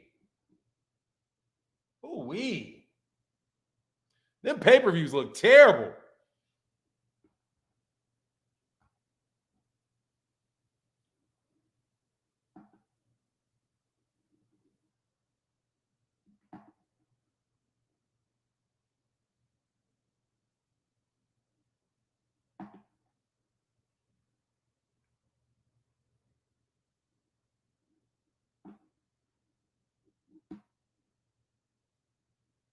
Damn, for real?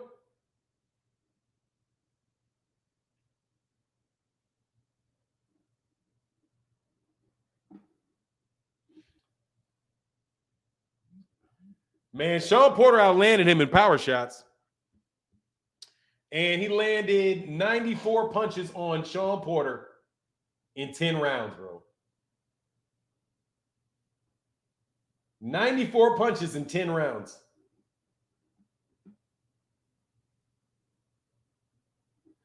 Crawford outlanded Porter in punches 98-79, although Porter landed more power punches 67 to 65, which means Sean Porter only landed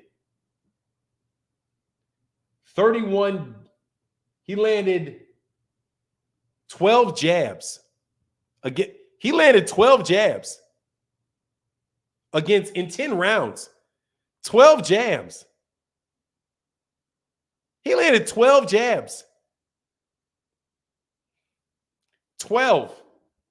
That's according to CompuBox. CompuBox numbers be screwed up though. So it may be wrong, bro. But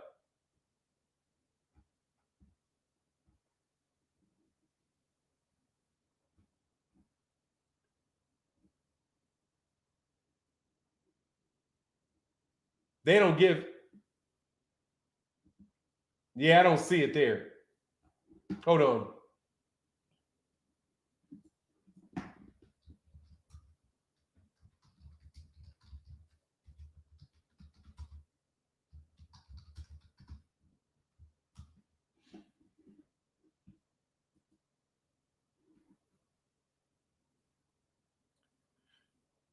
Errol Spence outlanded Sean Porter 212 to 158. Sean Porter, how many jabs did he land? Sean Porter landed over 12 rounds. He landed 48 jabs. Errol hit him with 89. 85%. He outlanded with hooks. He outlanded him with rear hooks. Sean Porter landed more uppercuts at 10 uppercuts. Errol, according to him, in 12 rounds, Errol landed 214 punches on Sean Porter versus 98. And what was round 12? What is this? It doesn't see. Oh, I can see. 40 punches in round 12. Errol, they threw a lot of shots. Errol landed 40 shots in round 12. Round 11, they took some time. It's interesting, man. This shit is really wild. That's interesting stuff. For now, how do you see the fight playing out if Devin goes for the KO against Kambosos? Dude, I'm not even going to watch the fight till the 11th round. I'm going to tell you the score of the 11th round already, 10-9. This is what I think. Give me a name, name a round, and I'm going to tell you what happens in that round with Kambosos and Haney. I'm going to tell you what happens in just name a round. I'm going to tell you what happened. In round 11, he's going to win 10. He's going to win 10-9. Every round is going to be 10-9. The only thing that I'm going to be surprised, bro, about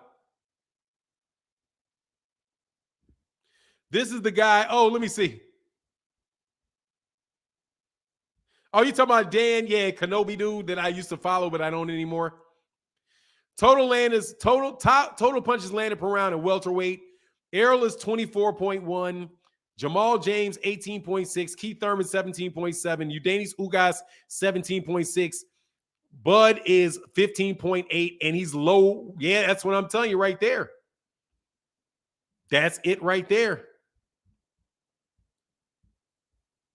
That's it right there.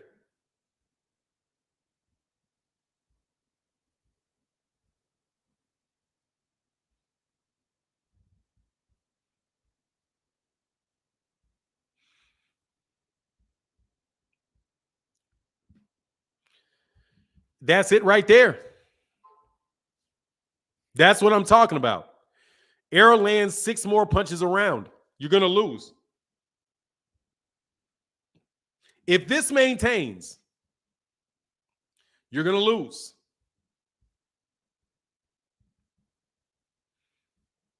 If that maintains, you're going to lose. At 21.4 and 15.8. Ugas is 17.6, 2 punches more around. Keith Thurman, 7.7. Jamal James, yep, I can see that. Jamal James throws a lot of shots. Yeah, bro, that activity in the welterweight. So he doesn't, I'm telling you, he's not very active. He's not very active. It's lower than the welterweight average. Errol almost throws 50, like 40%. He lands 40% more punches around.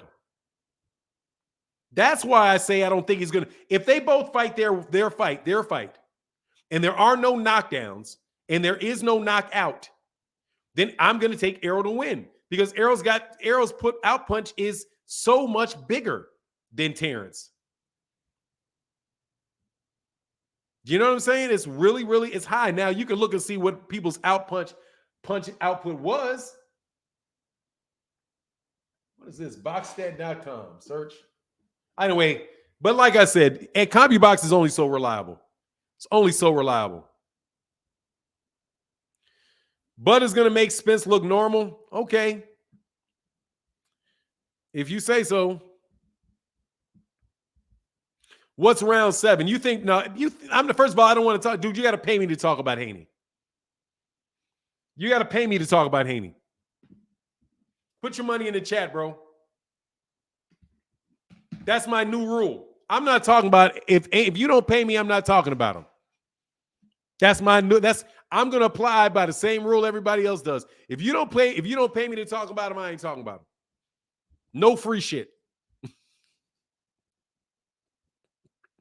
No free shit. Robert James said, everybody going to see a different Kambosos this fight against Haney? Yeah, we're going to see a different one.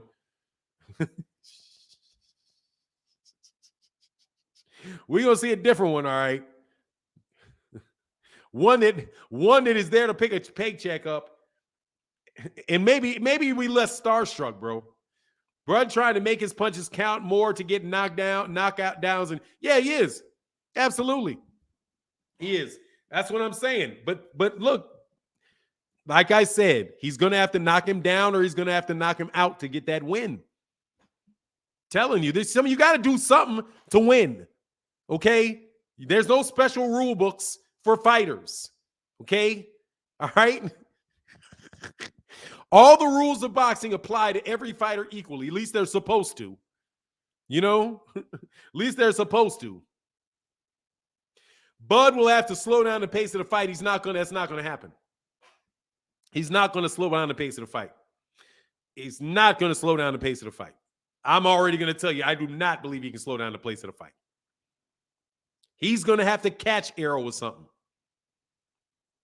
That power is going to have to be very real, and he's going to have to catch Errol with something. We said facts, Sand near out of retirement. What does that mean? Bubble, yeah, I just don't see it. I don't see him slowing it down. I don't see it. Like Roy said, he's a pressure cooker. And if Terence doesn't get him, Terence has to find a way to push him back. He has to be able to push him back. He's going to have to take it to that guy. Dude, some fighters, like Floyd said, some fighters you're going to have to fight, bro.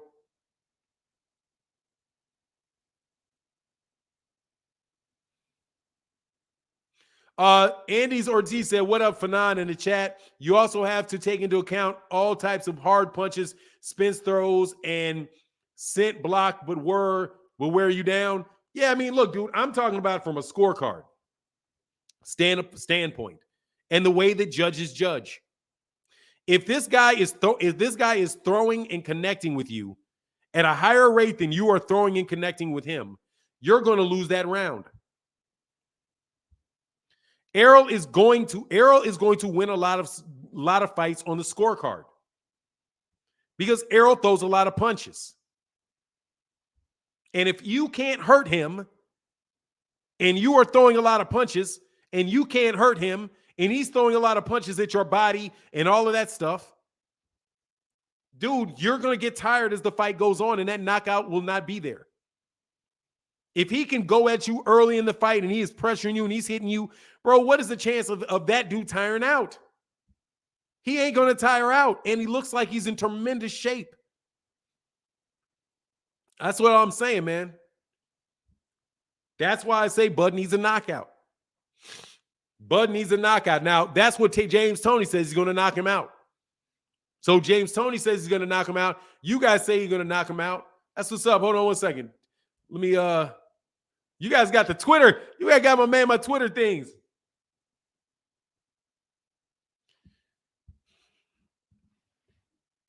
Bro, neither one of them get hit a lot. Wow, that's wild. You better hope these stats don't play out for you.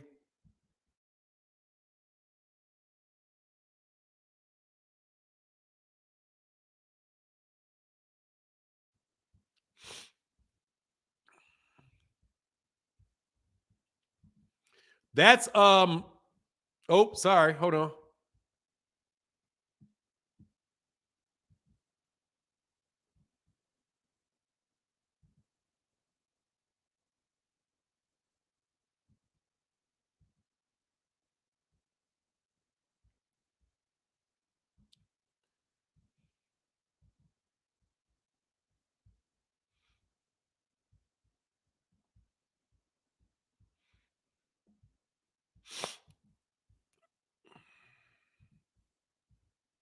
Oh shit.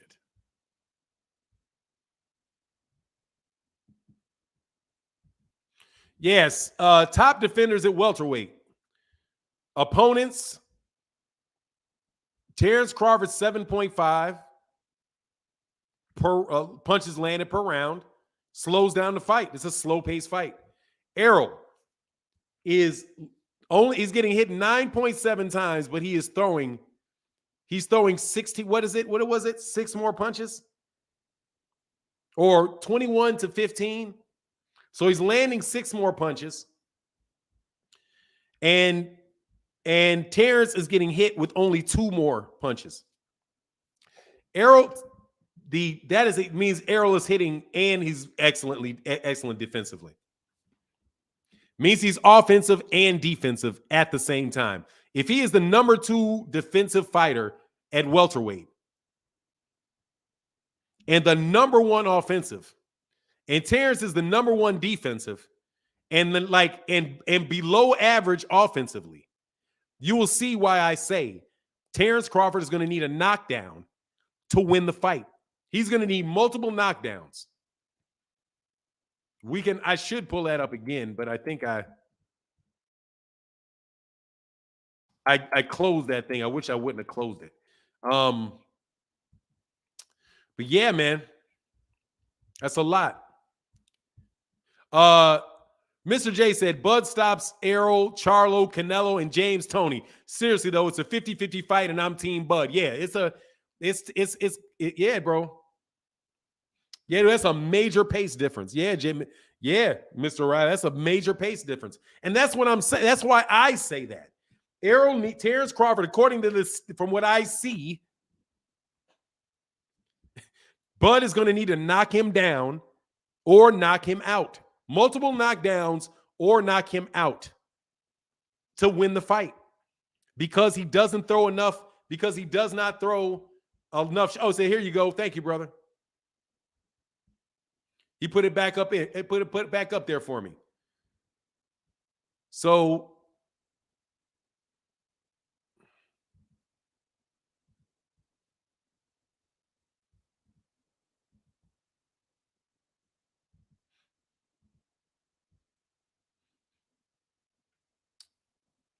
all right, hold on.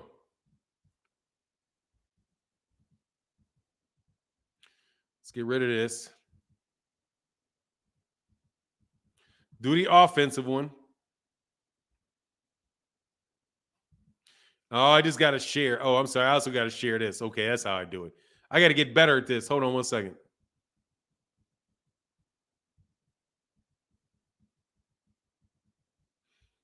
That's not what. Oh, yeah, that is what I want to do. I want to be here. All right. So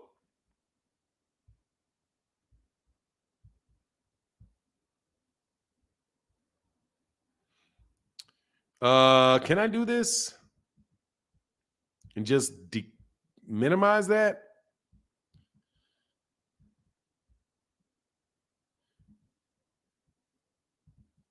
It just, I gotta stop it, but okay, I'll stop screen. And then I will come over to this one and I will share this screen.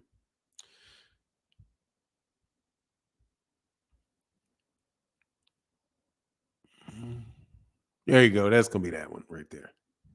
All right. So 21.4 and 15 is a difference of 6 punches landed per round. And the difference in Bud is only landing 2 more. He's landing 2 more. Errol's getting hit 2 more punches around, but Errol is landing 5 more punches around.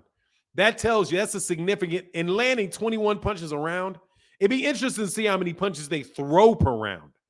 Now, if you can show me what they throw per round, then I think you even that even highlights it more, because that tells you all how much pressure they're putting on, you know? So anyway, that's interesting stuff. But who's better at neutralizing their opponent? They're equally good at it. But they're equally good at it because that's the defense. That's how many times you get hit. The point differential is Errol then, because the difference between it's the difference between Errol. What's the differential? Terence Crawford lands 15.8 and he gets hit 7.5, right? So the difference between the difference is 8.1.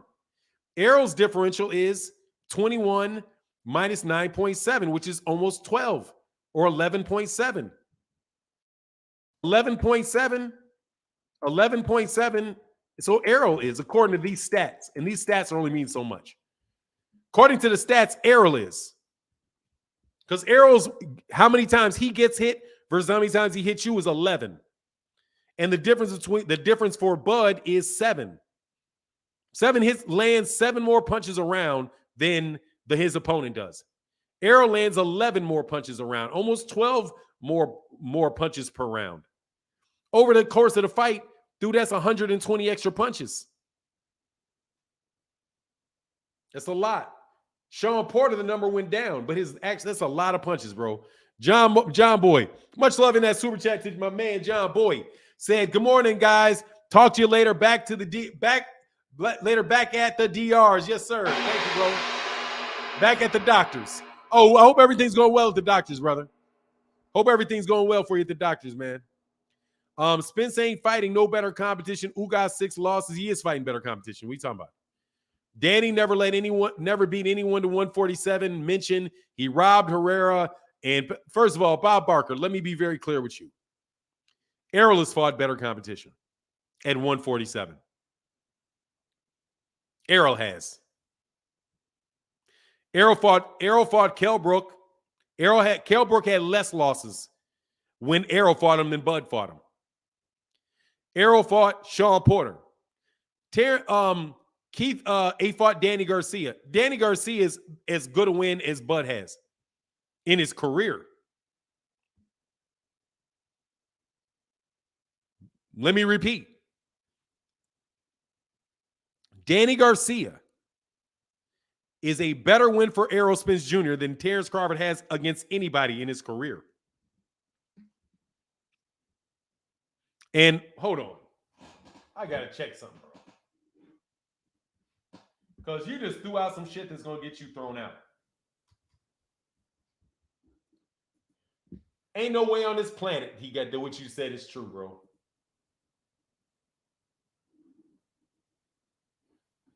Yordenis Ugas had 4 losses when he fought him. He did not have 6. He had 4 losses when he fought him. He had 4 losses. One of which a lot of people think are robbery to Sean Porter. Who was the other guy he lost to? He lost to Amir Imam. Ugas, yes, exactly. Ugas the silent killer, dude. Ugas, they predicted Ugas. Didn't Bomac take Ugas in that fight? Ugas a hell of a fighter, bro. Postall had Danny Garcia shook because he stopped Garcia's best win in. First of all, how did he have Danny Garcia shook? He didn't fight Danny Garcia at all. Postall, dude, stop. Postall didn't, man. That's Postall. Postall's a good win. Postall's not a better win than Danny. And guess what? He's not at welterweight, too. He's not at welterweight. Errol Spence doesn't. You can't compare somebody at 140 to Errol. Errol's at welterweight. Errol doesn't fight 140 pounders. Errol didn't get to fight Yuriokas Gamboa. Errol Spence Jr. didn't get to fight, what's that dude's name? He didn't get to fight Yuriokas Gamboa and Ricky Burns. You can't what do you think Errol would do to Ricky Burns? He'll kill Ricky Burns. Literally. Like, Ricky Burns would never fight him. He'd never fight him. Come on, man. You can't talk about what Bud had at 140 and compare that to what Errol does at 147. You got to compare what happens at 147. And Bud really is not. Bud's had a lot of, he's had 2 good fights at 147. 2.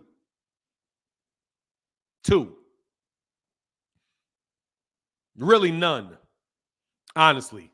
To be the truth, he's not even had really a big. He's not really even had one there. Honestly. Like, there's no traveling over to the UK to beat Kell Brook or even Ugas or even Danny Garcia. I mean, there's just not. There's not anybody there like that. I mean, Lamont Peterson's as good a win to me as Kell Brook. I mean, Kell Brook was anyway, but you know the deal. Ugas talking real greasy to boots. Hey, man, talk greasy. Let him get that fight. Just make sure your eyes recovered. That'd be a good test, though. I think that would be a really good test. Why not look at Pac-Man and Mayweather? Don't just count their welterweight careers. Why not when they look at Pac and Mayweather, they don't just count their welterweight careers? Because they both all fought outside of welterweight. Because they all fought in the same weight classes. Bob, do you watch basketball? I mean, do you watch boxing? Floyd Mayweather fought at 126, 130, 140. I mean, 126, 130, 135, 140, and 152. Manny Pacquiao fought at like 105, 115, 118. Then he moved up, and then he fought at 126. I don't even think he ever fought at 126. He fought at 130, 120. Yeah, he fought at 126, 130, 135, 140, and 147. They all fought in the same weight classes. That's why they compare those careers, because they all fought in the same weight classes. You can't say, well, what would Errol have done against Ricky Burns? Errol didn't get wasn't that lightweight. Wasn't it lightweight? How's he gonna fight Felix Diaz when Felix Diaz is at 140? And Hank Lundy. Hank Lundy. I like Hank Lundy. I do. Hank Lundy gave him a little business too. But he's too small. None of those guys were big enough for him.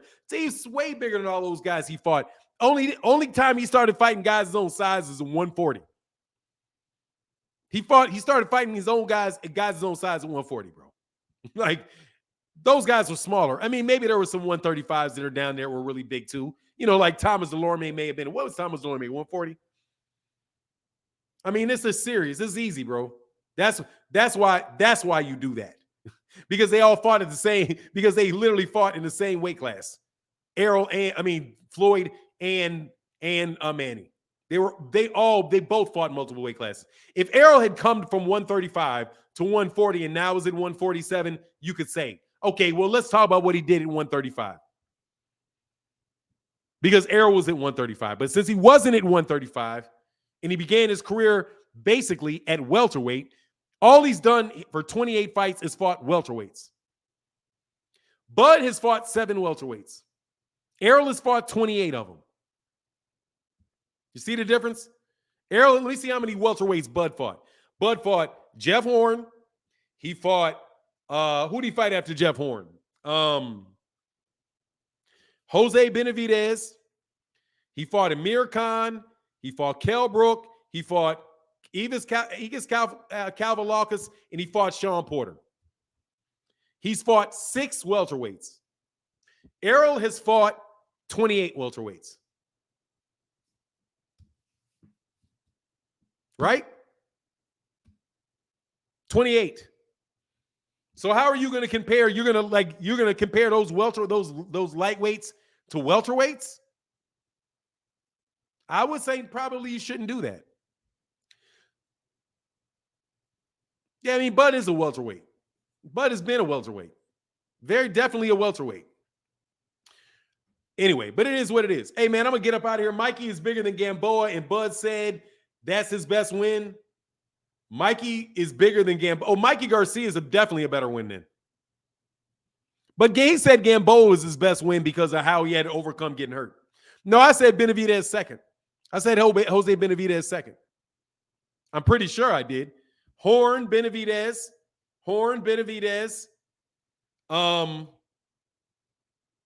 Khan, Kavaliauskas, Brook, and Porter. He's fought 6. He's fought 6 welterweights.